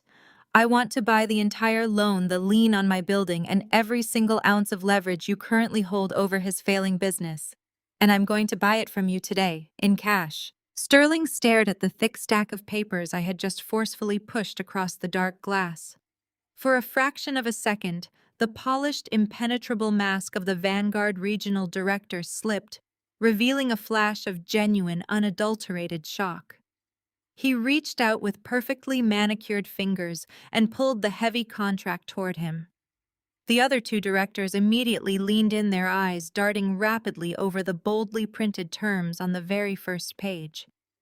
They were men accustomed to absolute control, and they were completely disoriented by a target who was actively dictating the terms of her own ransom. I did not give them a single moment to breathe deliberate or formulate a corporate counterattack. I told them exactly what they were looking at with clinical, devastating precision. I formally offered Vanguard Capital $200,000 in immediate liquid cash to purchase my brother's highly toxic, inevitably doomed debt portfolio outright. I was offering to take a catastrophic liability completely off their pristine books right this very second. Sterling looked up, his dark eyes narrowing into a sharp, predatory squint. He pointed out that Vanguard held a highly lucrative lien worth $250,000 plus exorbitant compounding daily interest. He stated that taking a $50,000 loss on the principal investment was simply not how his firm did business. I smiled. It was a cold, razor-sharp smile that made Sterling physically flinch back in his expensive leather chair. I directed his attention to the second page of the contract. I explained that the $200,000 in cash was simply the procedural mechanism of the trade.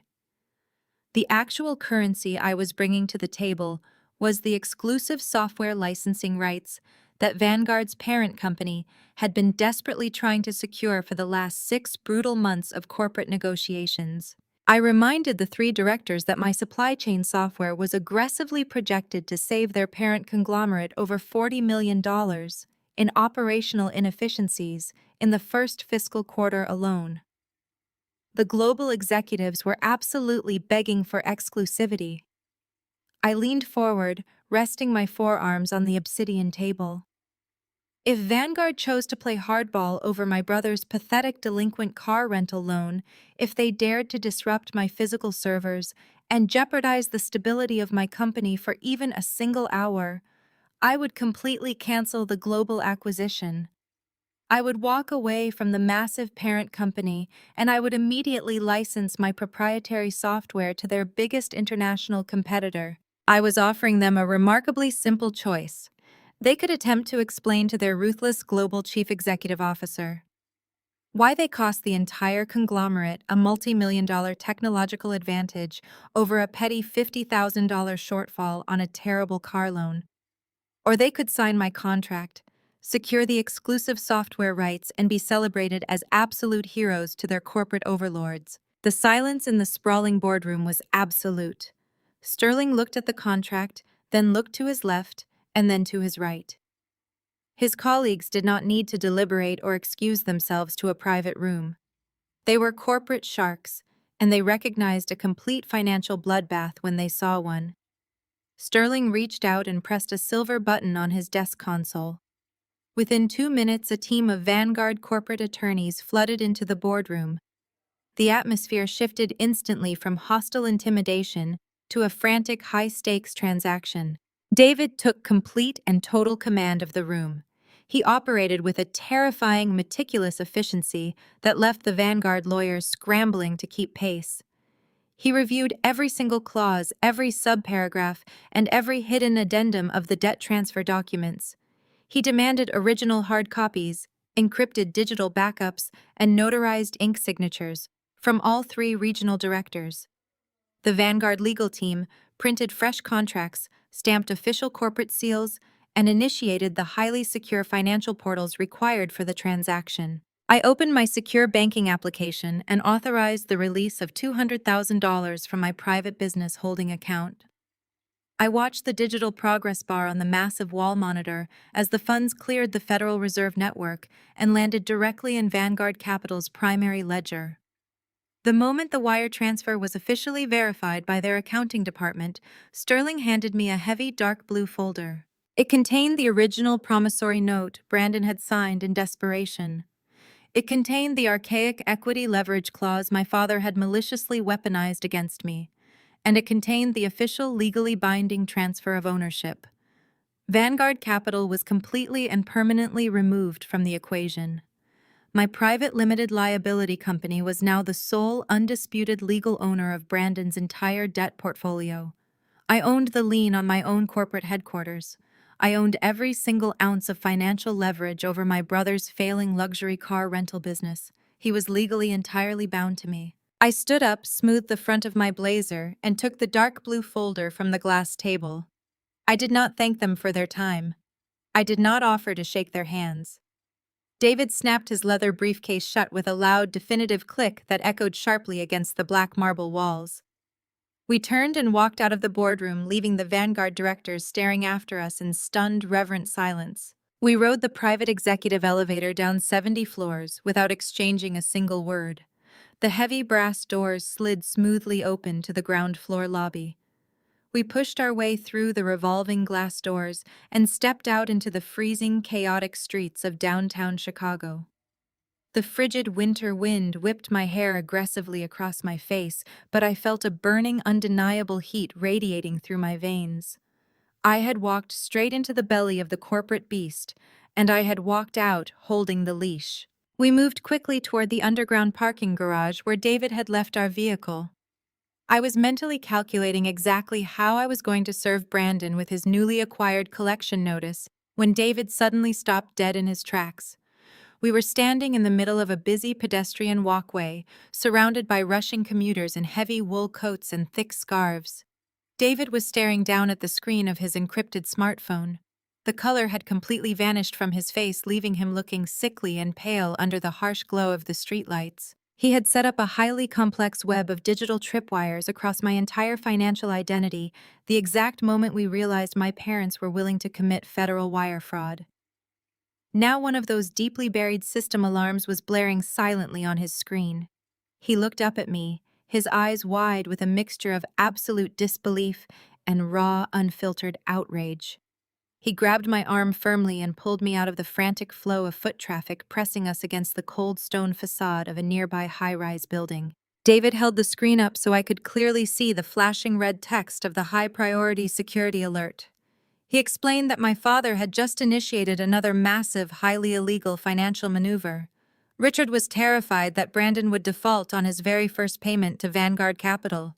Because I had successfully locked down all of my primary corporate and personal accounts, my father had gone digging through the absolute oldest, most deeply buried financial records he could possibly find. David's voice dropped to a harsh, urgent whisper as he laid out the mechanics of my father's latest desperate crime. When I was 8 years old, my late grandfather had established a small private trust fund in my name.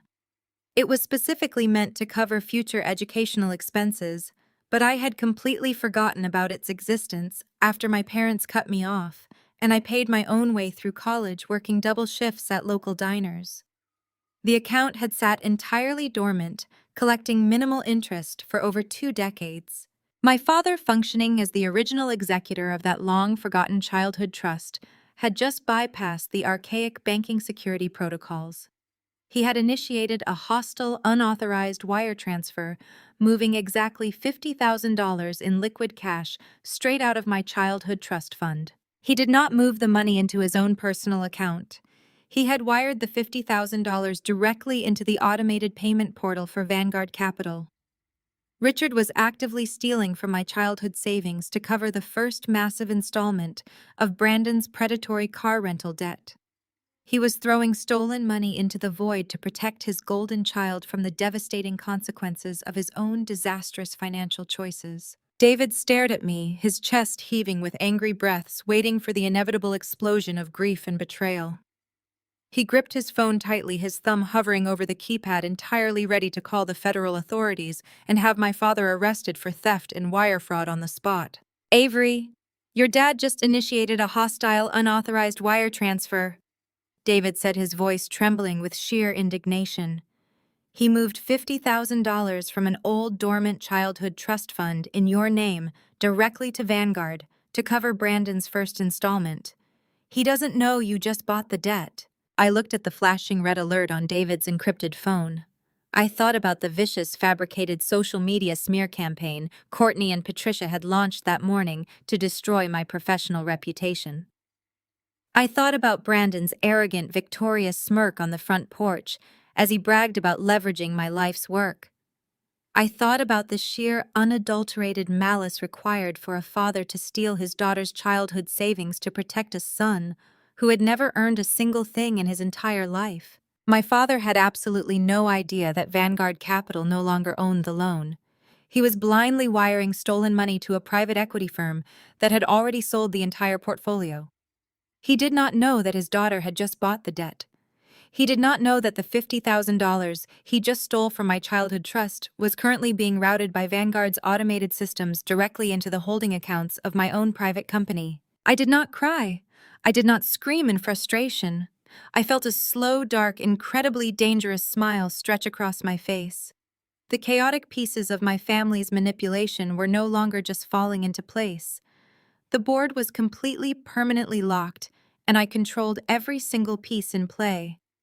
"Let him," I said softly, my voice perfectly steady over the roar of the Chicago traffic. I reached out and gently pushed David's phone down, lowering it away from his face. I turned my head toward the biting winter wind, feeling the cold air against my skin. "It's time to get dressed for their anniversary gala." David stared at me for a long, breathless moment, his eyes searching my face for any sign of hesitation or lingering familial guilt. He found absolutely none. Slowly, the shock melting away, his expression transformed to mirror my own. A sharp, incredibly dangerous smile touched the corners of his mouth. He looked back down at the flashing security alert on his encrypted screen, his mind already dissecting the forensic anatomy of my father's catastrophic miscalculation. He tapped the glass display tracing the digital route the stolen money was currently taking through the federal banking infrastructure. "Do you fully understand the magnitude of what Richard just did?" David asked, his voice dropping into the low, clinical cadence he used when testifying as an expert witness in corporate fraud trials. "By moving that money, he has officially crossed the line from petty family manipulation into severe, undeniable federal criminality. That childhood trust was established with you as the sole primary beneficiary. Richard was named the executor when you were 8 years old, but his administrative authority legally expired the exact second you turned 21. He deliberately bypassed modern banking security protocols by utilizing archaic dormant executor credentials that he knew should have been revoked a decade ago." David paced slowly across the soundproofed office, his hands clasped firmly behind his back, laying out the inescapable legal trap my father had just blindly stepped into. Richard did not just transfer funds from one local bank to another. He initiated an interstate wire transfer, utilizing federal banking networks to move $50,000 of unauthorized capital across state lines. He intentionally directed stolen funds into the corporate accounts of Vanguard Capital to fraudulently represent that Brandon was making a legitimate solvent payment on a high-risk commercial loan. It is textbook, undeniable wire fraud. If we call the bank right now and flag the transaction as hostile, the fraud department will freeze the transfer alert. The federal authorities and Richard will be facing a massive criminal indictment before the sun comes up tomorrow. I walked over to the floor-to-ceiling window, looking out at the freezing Chicago skyline. The neon lights of the city reflected off the dark glass, blurring with the steady stream of headlights on the highway below. For 33 years, I had twisted myself into knots trying to understand the fundamental mechanics of my parents' toxic favoritism. I had spent countless nights crying in my childhood bedroom, wondering why my perfect grades, my relentless work ethic, and my desperate attempts to earn their affection were constantly ignored, while Brandon was showered with endless praise for simply existing. I had convinced myself that they were just misguided, that they simply did not know how to love a fiercely independent daughter.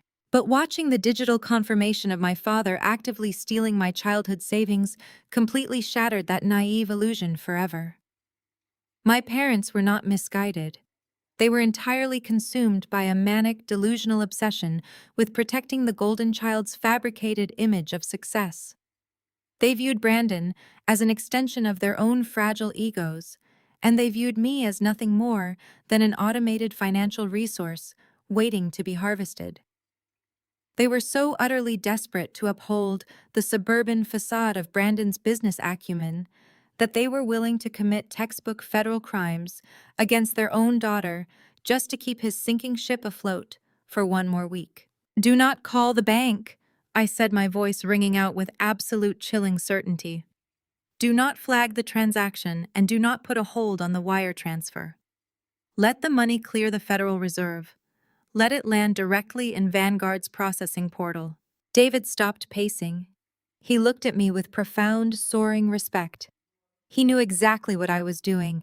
If we flagged the transfer now, Richard could hire expensive defense attorneys and claim it was a simple clerical error, an administrative mistake made by an aging father who got confused by complex banking software. He would play the victim cry to a judge and likely escape with a slap on the wrist and a modest fine.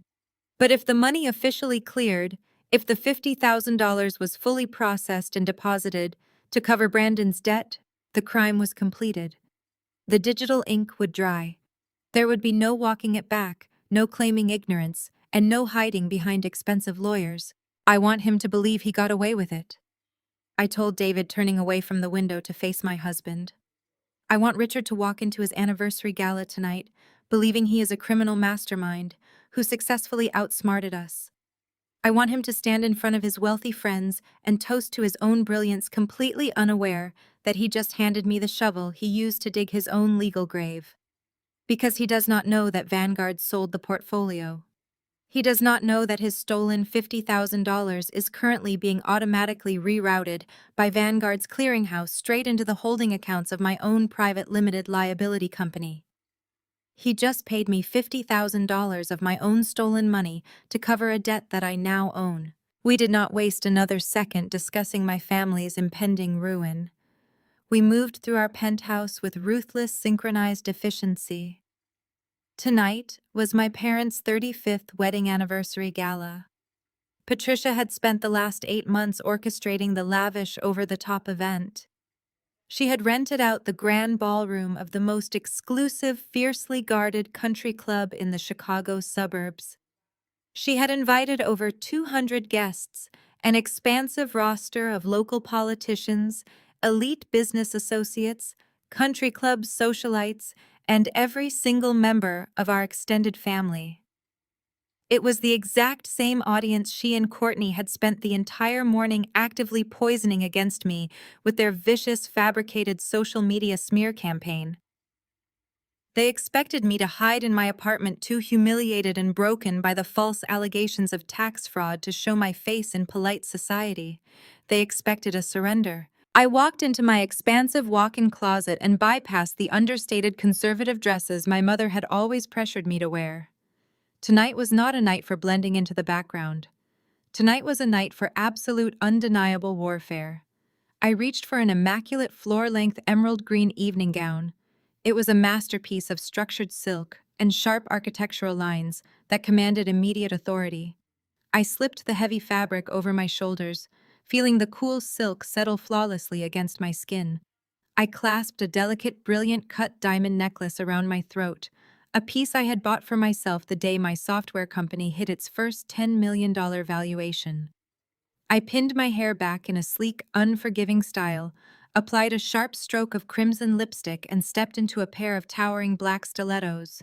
When I looked in the full-length mirror, the terrified people-pleasing scapegoat was entirely gone. The woman staring back at me was an untouchable, fiercely independent corporate titan preparing to execute a hostile takeover of her own family. I walked out to the living area to find David waiting for me. He was dressed in a bespoke, razor-sharp, midnight blue tuxedo that fit his broad shoulders with devastating perfection. He looked like an apex predator disguised in formal wear. He was standing over our kitchen island, carefully organizing the physical instruments of our retaliation. He did not pack them into a standard folder. He placed them inside a sleek, hard-shelled black leather portfolio designed for high-stakes corporate mergers. He slid the original Vanguard commercial debt transfer documents into the first clear sleeve, highlighting the exact clause that proved my private company now owned the absolute rights to Brandon's building his servers and his entire operational future. In the second sleeve, he placed the freshly printed banking logs. The pages clearly displayed the unauthorized $50,000 wire transfer, complete with the federal tracking numbers, the exact digital timestamp of my father's felony, and the terrifying proof that the money had successfully routed into my own corporate holding account. Finally, David picked up a small, heavy silver flash drive. It contained a meticulously categorized digital archive of everything Courtney and Patricia had done. It held high-definition backups of Courtney's tearful, defamatory videos, accusing me of tax fraud, screenshots of every single vicious comment Patricia had left, tagging my clients, and the undeniable proof that their smear campaign was a complete, coordinated fabrication. David slid the silver drive into a secure pocket inside the leather portfolio, snapped the magnetic closure shut, and handed the portfolio to me. We took the private elevator down to the parking garage in total silence. David handed the keys to his sedan to the building attendant and instead requested the heavy, armored black SUV we typically reserved for corporate transport. The drive from downtown Chicago to the affluent suburbs took 45 minutes, but it felt like the blink of an eye. The city lights slowly faded, replaced by sprawling manicured estates and towering wrought iron gates. We pulled onto the long, winding driveway of the elite country club. The massive stone building sat atop a rolling hill, illuminated by dozens of brilliant golden spotlights that cut through the freezing night air. A line of luxury European vehicles idled patiently at the front entrance, waiting for the white-gloved valets to open their doors. David pulled the black SUV smoothly into the valet lane. We did not wait for the attendants. David stepped out, tossed his keys to a stunned valet, and walked around to my side. He offered me his hand, and I stepped out onto the pristine cobblestone driveway. The air was sharp and biting, carrying the faint, expensive scent of roasted meats and imported floral arrangements leaking from the club's ventilation system. We walked up the wide marble steps toward the heavy mahogany double doors of the main entrance. Through the thick glass, I could already see the vibrant, chaotic energy of the grand ballroom. The space was an absolute spectacle of suburban excess. Massive crystal chandeliers threw fractured, glittering light across 200 guests dressed in their absolute finest. Waiters in crisp white uniforms glided through the crowd carrying silver trays of champagne. A live string quartet played softly in the corner, entirely drowned out by the roaring, overlapping conversations of Chicago's elite. Right in the dead center of the ballroom, holding court under the largest chandelier, stood Richard and Patricia. My father held a crystal glass of expensive scotch, laughing loudly at a joke while accepting congratulations from a local judge. Patricia stood beside him, draped in heavily sequined gold, beaming with the manic, terrifying pride of a woman who believed her suburban kingdom was perfectly secure. Brandon and Courtney hovered just behind them, playing the roles of the dutiful, successful heirs to the family dynasty. They were surrounded by the very people they had lied to, basking in the warm glow of a completely fabricated reality. David placed a warm, steady hand on the small of my back. I gripped the hard leather portfolio containing their absolute destruction. The heavy mahogany doors swung open, spilling the sounds of the gala out into the freezing night, and we stepped forward into the blinding light. The blinding light of the chandeliers washed over us as David and I crossed the threshold into the grand ballroom of the Oak Brook Country Club. The air inside was thick and cloying, saturated with the heavy scent of expensive floral arrangements, roasted prime rib, and the suffocating, undeniable arrogance of Chicago's elite upper crust. 200 guests swirled across the polished hardwood floor in a vibrant, chaotic sea of designer evening gowns and perfectly tailored tuxedos, their loud, overlapping laughter bouncing sharply off the vaulted gold leaf ceilings. At the absolute epicenter of this glittering, gilded illusion stood my parents. Richard and Patricia were holding court beneath the largest crystal chandelier in the room, surrounded by a tight circle of local politicians, powerful real estate tycoons, and wealthy socialites. They were projecting an image of total, unshakable suburban perfection, acting as the benevolent, deeply successful patriarch and matriarch of a flawless family dynasty. Patricia caught sight of me first. The brilliant, practiced smile instantly froze on her face, and the crystal champagne flute in her hand halted midair. She quickly leaned in to whisper frantically to Courtney, who was standing just a few feet away, draped in a garish, overly sequenced silver gown. Courtney snapped her head in my direction, her eyes widening in a display of genuine, unfiltered shock. They had spent their entire Sunday, and the better part of Monday morning, planting toxic, defamatory lies across my professional network, actively painting me as a corrupt, tax-evading monster facing federal charges. They had entirely expected me to cower in my apartment tonight, assuming I would be too broken, isolated, and humiliated by the rumors to ever show my face in polite society. Instead, I was standing in the center of their masterpiece, wearing structured emerald silk and brilliant cut diamonds, radiating an aura of total, untouchable power. David placed a warm, steadying hand firmly on the small of my back, silently guiding me forward through the sea of whispering guests. I could physically feel the heavy stares of the crowd tracking my every movement. I could hear the hushed, frantic conversations rippling through the ballroom as we passed by the linen-draped tables. People who had done business with me for years, individuals who had previously respected my corporate achievements, suddenly averted their eyes. Their minds already poisoned by the vicious social media smear campaign my own mother and sister-in-law had meticulously manufactured. I kept my chin high and my posture rigidly straight. I did not stop to offer desperate explanations to the people staring at me. I did not rush across the room to frantically defend my professional integrity to the local judges and business leaders. I simply walked past them with the icy, terrifying detachment of a woman who knew she was holding the ultimate executioner's blade securely tucked inside the black leather portfolio David carried at his side. Brandon was stationed near the massive mahogany private bar at the far end of the room, loudly regaling a captive audience of wealthy, gullible investors with highly exaggerated, fabricated tales of his entrepreneurial brilliance. He was aggressively networking, leaning against the polished wood, and playing the role of the highly successful, fiercely independent heir to the Wilson family fortune. He looked incredibly pleased with himself, his chest puffed out with arrogant pride, completely and utterly unaware that his failing luxury car rental business, his commercial building, and his entire financial future currently belonged entirely to the sister he was actively trying to destroy. When Brandon finally noticed me gliding across the ballroom floor, His confident, relaxed posture faltered for a fraction of a second before he quickly plastered on a condescending, victorious smirk. He genuinely thought he had won.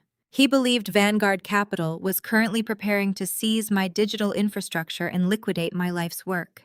He had absolutely no idea that I now owned his debt, and he had no idea that our father had just committed a federal crime to cover his first installment. The low, constant hum of the ballroom was abruptly pierced by the sharp, crystal-clear sound of a silver spoon tapping aggressively against a champagne glass.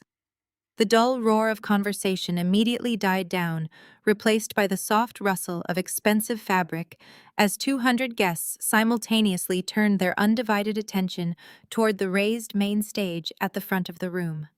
Richard stood confidently behind a white floral-draped podium, adjusting his tailored tuxedo jacket with practiced authoritative ease. The massive digital projector screen dominating the wall directly behind him displayed a constantly looping, highly edited slideshow of carefully curated family photographs. Images of a perfect marriage, a perfect home, and a perfectly happy, supportive family flashed in vibrant, saturated color. It was an absolute masterclass in psychological manipulation, a visual testament to the flawless reality they demanded the entire world see and believe. Richard grasped the microphone with both hands, projecting his deep, booming, charismatic voice across the silent, expectant room. He spoke eloquently and passionately about 40 years of dedicated marriage, about the immense trials and profound triumphs of building a lasting family legacy from the ground up, and about the paramount overriding importance of steadfast family loyalty. The assembled guests nodded in solemn, respectful agreement, entirely captivated by his masterful performance. Then Richard shifted his stance. The warm, inviting smile vanished from his face. His eyes scanned the crowded ballroom, cutting through the sea of faces and locking directly onto me with a cold, calculating, and terrifying intensity. The warmth completely evaporated from his voice, rapidly replaced by a heavy tone of patronizing manufactured pity. He was actively preparing to execute the final devastating phase of his psychological warfare. He wanted me publicly crushed, permanently stripped of my credibility, and forced into absolute, humiliating submission in front of every single person who held any power or influence in his social circle. He raised his left hand, gesturing grandly toward the back of the room, where David and I stood in the shadows. As many of you in this room know, building a legacy requires difficult choices and immense, sometimes painful sacrifice, Richard intoned gravely, his voice echoing loudly through the ballroom speakers. It also requires us to find the strength to stand by our loved ones, even when they lose their way. I would like my daughter Avery to come up here and join me on the stage. The bright, blinding spotlight, operated by the club's lighting technician, violently swung across the room, illuminating me in a harsh, inescapable glare. The entire room turned as one massive entity to stare directly at me. Hushed, frantic whispers immediately broke out among the gathered investors, politicians, and socialites. This was a highly calculated, ruthlessly executed ambush. Richard was demanding that I walk the proverbial plank. He was forcing me to step out of the shadows, walk onto his illuminated stage, and publicly accept my designated permanent role as the broken, defeated, and unstable scapegoat of the Wilson family. I felt David instantly tense beside me, his large hand gripping my waist, his other hand tightening fiercely around the handle of the black leather portfolio. I placed a calming, steady hand lightly on his arm, giving my husband a single imperceptible nod. I stepped out of the blinding beam of the spotlight and began the long, agonizingly slow walk toward the front stage. The rhythmic, sharp click of my stilettos echoed loudly against the polished marble floor with every step I took. The crowd parted silently, creating a wide, clear path for me to walk through. I kept my face entirely devoid of any visible emotion, maintaining a blank, unreadable, and terrifyingly calm mask. I did not look at the pitying faces of my extended relatives, nor did I look at the smug, victorious expressions worn by my mother and sister-in-law. Richard watched me approach the stairs, a triumphant, malicious gleam dancing wildly in his dark eyes. As I climbed the short carpeted flight of stairs and stepped onto the stage to stand directly beside him at the wooden podium, he leaned intimately close to the microphone, ensuring every single syllable would be heard clearly by the 200 guests. Despite my daughter's recent financial confusion and unfortunate mental health struggles family always forgives, Richard announced to the crowd, his words dripping with venomous, entirely artificial sympathy. A collective audible gasp rippled rapidly through the audience. The public humiliation was designed to be absolute, total, and permanent. He was publicly validating Courtney's malicious, fabricated rumors on a grand scale, officially and legally branding me as financially incompetent and psychologically unstable in front of my own clients, my peers, and my entire professional network. Richard's words were a declaration of war, disguised as parental grace. "We must protect our own." Richard continued, his voice swelling with manufactured heroic pride as he looked out at his admiring friends. "And today I am proud to announce that Brandon is launching a new luxury venture funded entirely by our family trust." He turned his head slowly and smiled down at me. It was a smile of absolute, terrifying, unyielding dominance.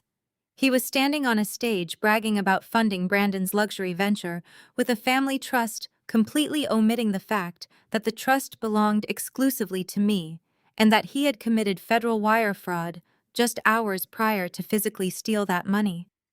He was confessing to his crime in real time, spinning his felony theft into a heartwarming tale of paternal generosity. The sheer audacity of his lie was almost breathtaking. He fully expected me to lower my head in shame. He expected me to cry, to break down right there on the stage, and to finally accept my designated role as the fragile, ruined, incapable daughter. He expected me to permanently surrender my dignity, my company, and my sanity just to uphold their flawless, glittering suburban facade. Avery doesn't shrink. She confidently steps up to the stage, takes the microphone from her father's hand, and signals the AV technician in the back of the room to switch the projector input to her flash drive. I gripped the cold steel of the microphone, feeling its heavy weight in my palm as I stood directly beside my father. Richard was still smiling broadly, his chest puffed out with arrogant pride, waiting for me to deliver a tearful, broken speech of absolute gratitude. He expected me to publicly thank him for his supposed generosity, to bow my head, and to accept my permanent place at the bottom of the family hierarchy. Instead, I looked straight past him over the heads of the 200 wealthy guests and locked eyes with the audiovisual technician stationed at the soundboard in the back of the grand ballroom. I gave the technician a single sharp nod. The transition was instantaneous. The looping, carefully curated slideshow of our fake perfect family abruptly vanished. The massive digital projector screen directly behind my father went completely black for a fraction of a second.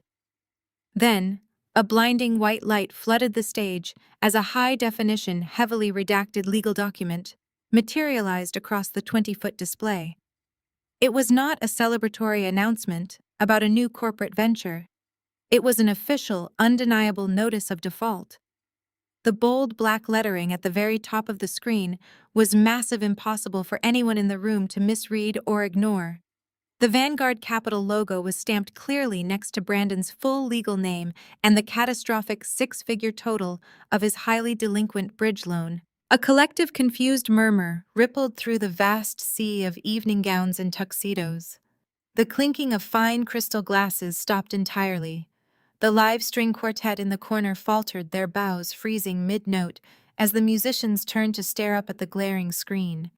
Richard spun around, his confident smile instantly dissolving into a mask of pure, unadulterated shock. He squinted at the dense legal paragraphs, his brain desperately trying to process the corporate terminology flashing in front of his elite social circle. He opened his mouth to speak, to demand the screen be turned off, but his voice completely failed him. I did not give him a chance to comprehend his own destruction or attempt to spin the narrative. I raised the microphone to my lips. "Thank you, Dad," I said, my voice echoing with terrifying, absolute clarity through the ballroom speakers. "But there is no new venture. Brandon defaulted on his commercial loan yesterday, and Vanguard Capital didn't seize my office building." The silence in the room became entirely suffocating.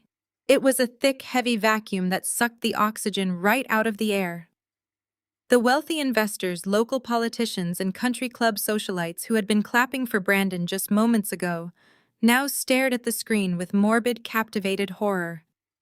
The grand illusion of the Wilson family dynasty was being publicly executed in real time. I turned slowly away from the stunned audience and faced my brother. Brandon was standing near the edge of the stage. The arrogant networking entrepreneur who had been bragging to local politicians was entirely gone. His face had drained of all color, leaving him looking sickly and pale under the harsh stage lights. A thick bead of sweat formed at his temple, tracking slowly down the side of his face. He stared up at the digital screen, his mouth opening and closing without producing a single sound. He recognized the Vanguard capital letterhead. He recognized his own signature on the bottom line. He knew exactly what he was looking at, but his mind simply refused to accept the reality of the situation. "They sold your toxic debt to me," I stated, staring directly into my brother's terrified eyes. I enunciated every single word with razor-sharp precision, ensuring the absolute truth carried to every corner of the silent ballroom. "I own your company, Brandon, and you are officially bankrupt." The words hung suspended in the freezing air of the ballroom.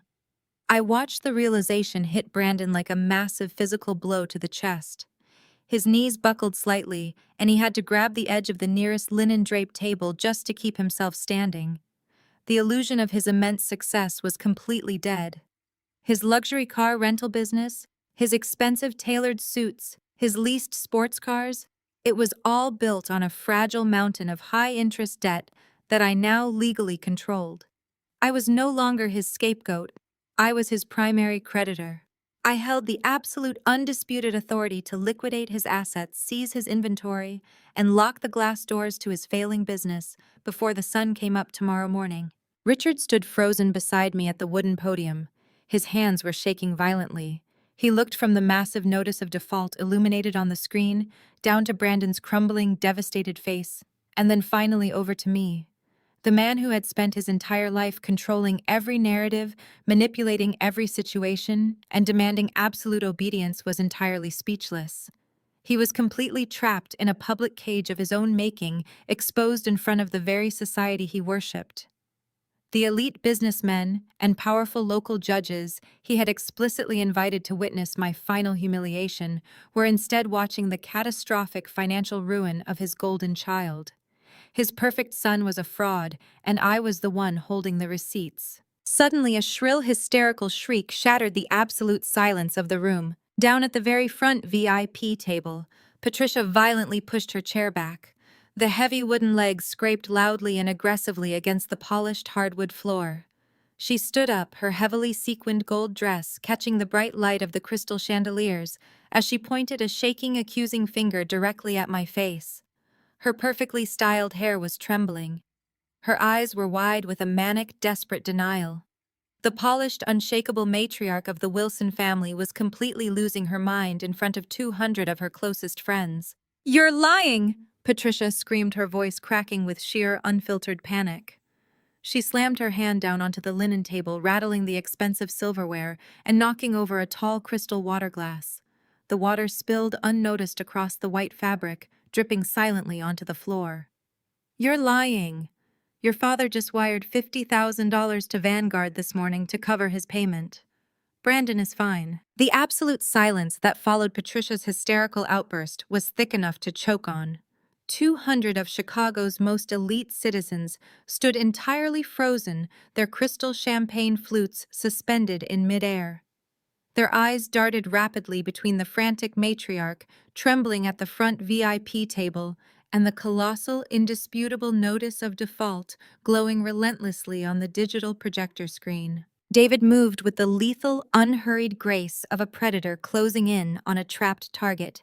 He ascended the short, carpeted stairs to the stage, his bespoke midnight blue tuxedo absorbing the harsh, blinding glare of the spotlight. He stopped right beside me, our shoulders brushing, as we presented a totally unified, impenetrable front. He did not reach for the microphone in my hand. He did not need to. The grand ballroom was so incredibly silent that the subtle rustle of his tailored jacket was clearly audible to the back row. He looked down at Patricia, whose heavily sequined chest was heaving with panicked, shallow breaths. Actually, Patricia David's voice rang out, carrying a terrifying, measured resonance that cut through the frozen air like a surgical scalpel. Richard did not cover a single thing. He committed textbook federal wire fraud. A collective gasp rippled violently through the front tables. The local politicians, corporate executives, and powerful judges Richard had specifically invited to witness my ultimate humiliation recoiled physically. Their sharp legal and financial minds immediately grasped the absolute severity of the public accusation. Your husband deliberately bypassed dormant security protocols to access a childhood trust fund that legally belongs entirely to Avery. David explained, keeping his dark eyes locked onto Patricia's crumbling face. He initiated a hostile, unauthorized interstate wire transfer. He moved $50,000 of stolen capital across state lines and sent it directly into Vanguard Capital's automated processing portal to create the fraudulent appearance of a solvent, legitimate payment. David tilted his head slightly, a cold, clinical smile touching the corners of his mouth. But Richard failed to realize that Vanguard no longer owned the portfolio. Because my wife had already purchased the debt in full, Vanguard's automated clearinghouse instantly rerouted that $50,000 straight into the corporate holding accounts of Avery's private limited liability company. Richard stole from his own daughter to pay a debt currently owned by his own daughter, generating a permanent time-stamped federal paper trail in the process. I turned my gaze slowly toward my father. The robust, commanding patriarch of the Wilson family was entirely gone. His face had taken on an alarming, chalky gray hue. His mouth opened and closed repeatedly, seeking oxygen that his lungs suddenly refused to process. He gripped the edges of the wooden podium so tightly, his knuckles turned a brilliant, bloodless white. He knew David was a ruthless forensic auditor, and he knew the digital evidence was completely irrefutable. But David was not finished. He unclasped the magnetic closure of his black leather portfolio. He bypassed the wire transfer tracking logs and slid out a crisp, heavy sheet of legal parchment. It was the original commercial loan origination contract, stamped deeply with the Vanguard corporate seal. Vanguard Capital is in the business of subprime predatory lending, David announced to the silent room, pivoting his attention squarely onto my father. They knew Brandon's luxury car rental business was completely insolvent. They knew his credit was destroyed. They never would have approved a $250,000 high-risk loan without substantial guaranteed secondary collateral. David held the document up high, displaying the bold ink signatures at the bottom of the page to the horrified audience. To secure the funding for his golden child, Richard acted as a silent guarantor. He quietly pledged the physical deed to your primary residence as collateral. He put up the very estate you all are currently living in. David lowered the paper, his gaze locking onto my father's terrified stare with the weight of a falling anvil. Brandon defaulted yesterday morning. The grace period officially expired at midnight. Avery is now the sole legal owner of the lien. She holds the absolute right to foreclose on your home tomorrow morning and auction your estate to the highest bidder. The fragile dam holding back the grand ballroom finally shattered. The room erupted into sheer, unprecedented chaos. Frantic, overlapping whispers instantly exploded into loud, aggressive shouts. The country club socialites who had fawned over Patricia just an hour ago were now actively backing away from her table, treating her like a highly contagious disease. The powerful business tycoons Richard had spent decades courting were already pulling out their cell phones, frantically dialing their own legal teams to sever any remaining financial ties with the Wilson family. Elite society was a ruthless, self-preserving machine, and they recognized a sinking ship. They were severing the dead weight in real time. Richard let out a horrible, strangled sound. He released his desperate grip on the podium and clutched both hands tightly against the center of his chest. His knees buckled, sending him crashing down heavily onto the stage floor. It was not a calculated play for sympathy or a manipulative distraction. It was a genuine, terrifying panic attack. The man who had based his entire existence on projecting absolute power and suburban perfection was experiencing the catastrophic immediate shattering of his reality. He gasped violently for air, his perfectly tailored tuxedo bunching awkwardly around his shoulders as he writhed on the polished wood. Down on the main floor, the absolute destruction of the Golden Child illusion finally pushed Brandon completely over the edge. The smug networking entrepreneur evaporated instantly, replaced by a cornered, deeply humiliated animal. He let out a raw, furious scream that tore through the chaotic noise of the ballroom. His face flushed a violent, blotchy crimson as he charged blindly toward the stage.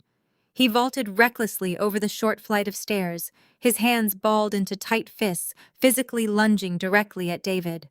But the Oak Brook Country Club catered exclusively to the ultra-wealthy, and their private security detail was highly trained and immediately responsive. Two massive security guards in dark suits had already been closing in on the stage the exact moment David began detailing the wire fraud. Brandon did not even make it halfway across the platform. The first guard intercepted him mid-air, driving a heavy, unforgiving shoulder directly into Brandon's chest. The brutal impact sent my brother crashing violently backward onto the hardwood stage. The second guard immediately dropped his full body weight onto Brandon's back, pinning his arms sharply behind him and pressing the side of his face completely flat against the floorboards. Brandon thrashed and screamed desperate obscenities, completely destroying whatever tiny shred of dignity he had left in front of 200 horrified watching spectators. Through the heavy mahogany double doors of the grand ballroom, a new piercing sound began to cut clearly through the frantic shouting of the guests and the harsh, violent scuffling on the stage.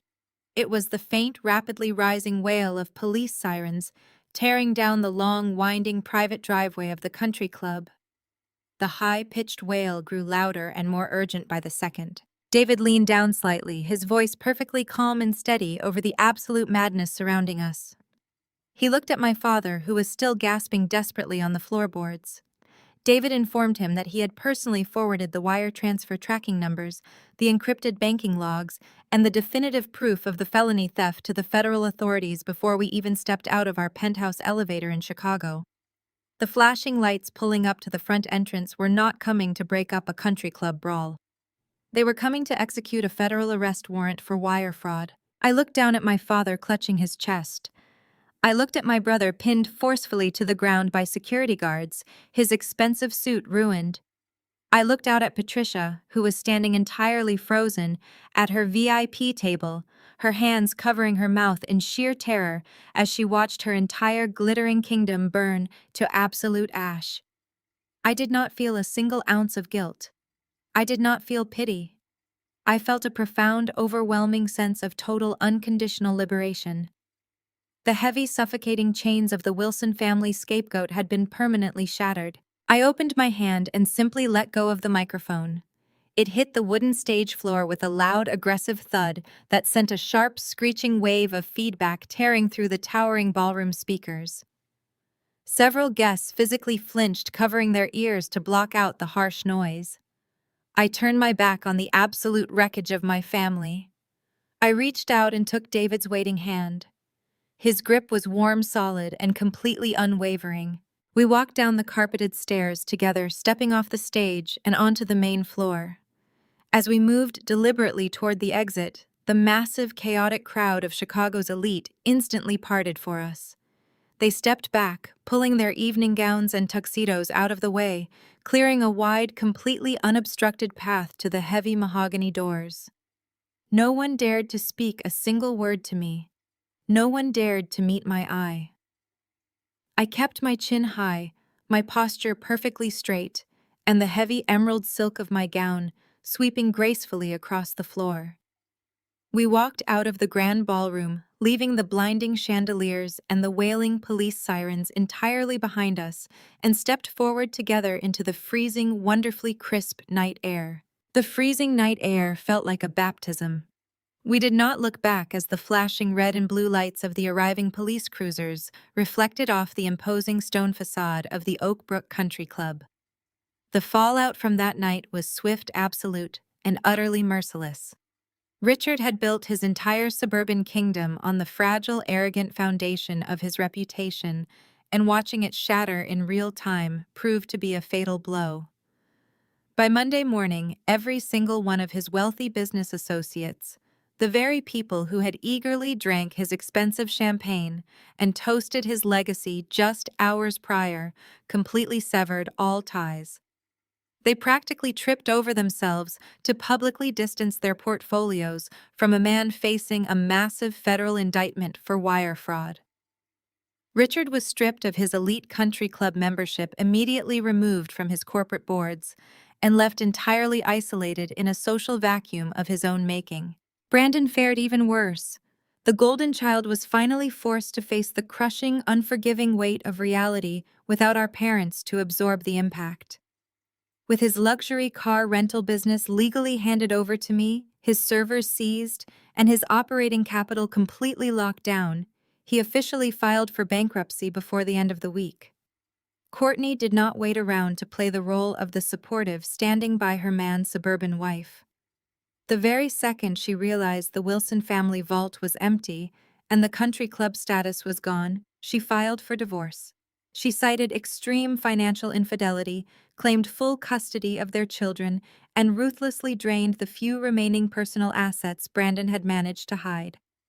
The smug, arrogant entrepreneur, who had spent his entire life coasting on unearned praise and stolen funds, was reduced to sleeping on a friend's couch, facing a mountain of insurmountable debt and absolute public disgrace. Exactly 30 days later, the legal machinery David had set into motion reached its final devastating conclusion. I stood at the end of the long, winding asphalt driveway of my parents' sprawling estate, a heavy cashmere coat pulled tight against the biting Chicago wind. I was not there for a Sunday family visit.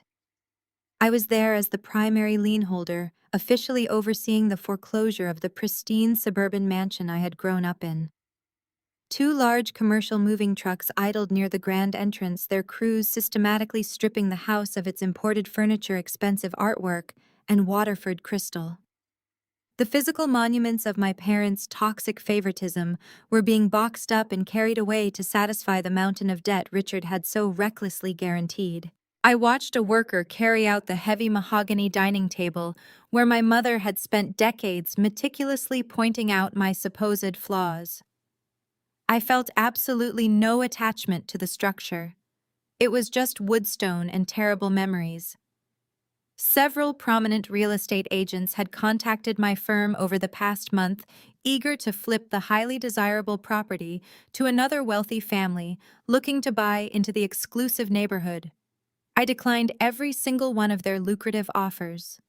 Instead, I sold the deed directly to a commercial developer who specialized in high-density urban planning.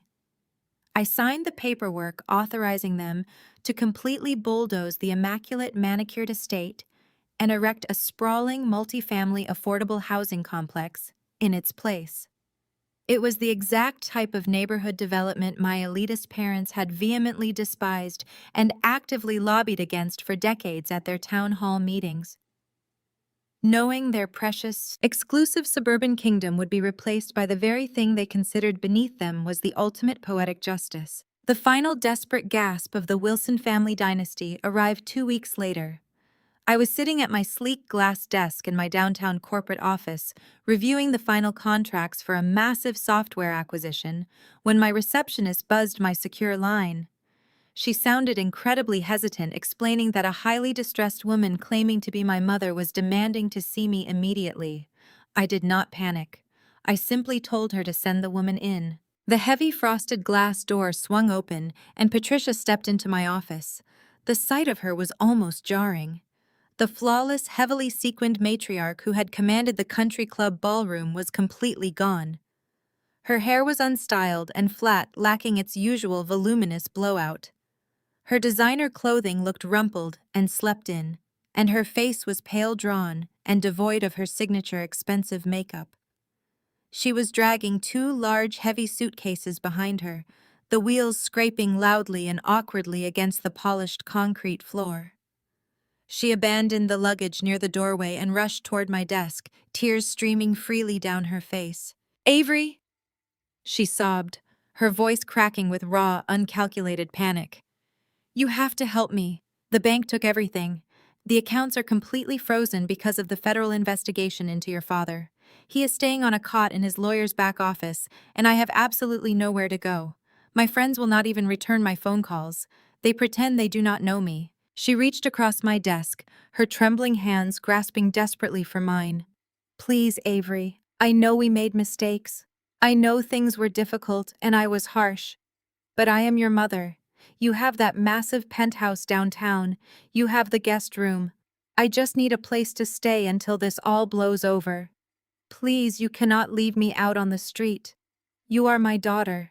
I looked down at her manicured hands clutching mine.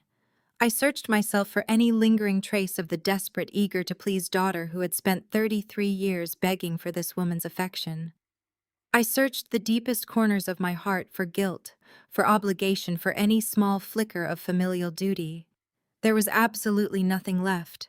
The well was completely dry, filled only with the solid concrete of my own self-worth. I smoothly and deliberately withdrew my hands from her grasp and leaned back in my leather executive chair. I looked at the woman who had spent my entire life making me feel small, inadequate, and entirely disposable. "I'm sorry, Mom," I said, my voice perfectly level and completely devoid of emotion, "but I have to be realistic about my space. Failures just bring too much negative energy into my home." I watched her eyes widen as she registered the exact toxic words she had used against me so many times in the past. The devastating realization that her own cruelty was now sealing her fate washed over her pale face. The color completely drained from her cheeks. She opened her mouth to argue, to plead, to offer another fabricated, meaningless apology, but I simply reached over and pressed the button on my intercom. I asked corporate security to please escort my visitor out of the building. I did not watch her leave. I simply turned my attention back to the lucrative acquisition contracts sitting on my desk, officially shutting the door on my toxic past forever. Later that evening, the Chicago skyline glittered like an endless sea of diamonds against the dark velvet sky. David and I stood side by side on the expansive glass balcony of our penthouse condo.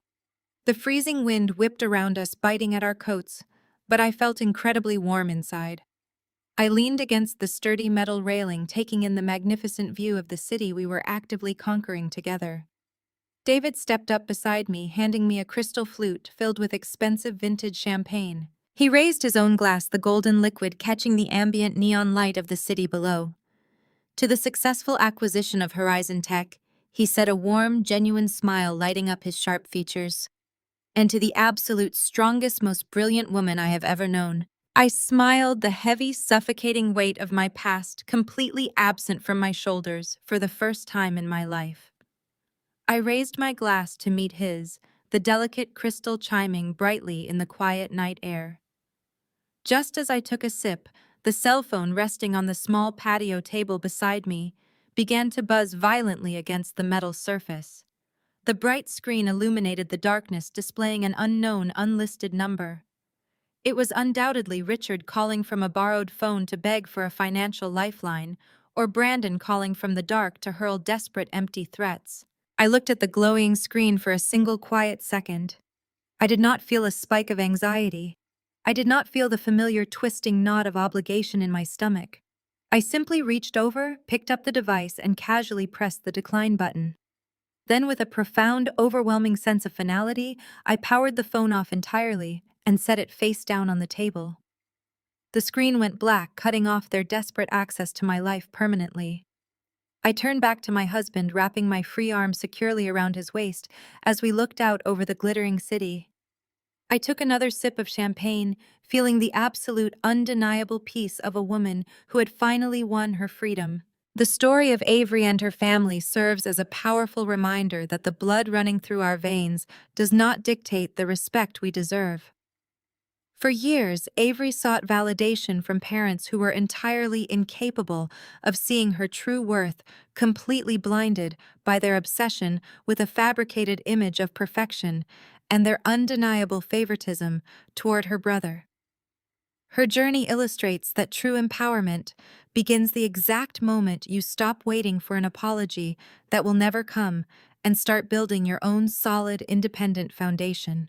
We frequently trap ourselves in the toxic cycles of our past, falsely believing that if we just work a little harder or achieve a little more, the people who hurt us will finally love us the way we need. However, this narrative teaches us that genuine success is never measured by the approval of those who actively belittle you. It is measured by the immense courage it takes to walk away from the table when respect is no longer being served. The ultimate victory over a manipulative family dynamic is not merely the dramatic downfall of those who abused you, even if watching the natural consequences unfold brings a deep sense of justice. The real lasting triumph is claiming your absolute independence, fiercely protecting your peace, and choosing a life surrounded by people who value you for exactly who you are.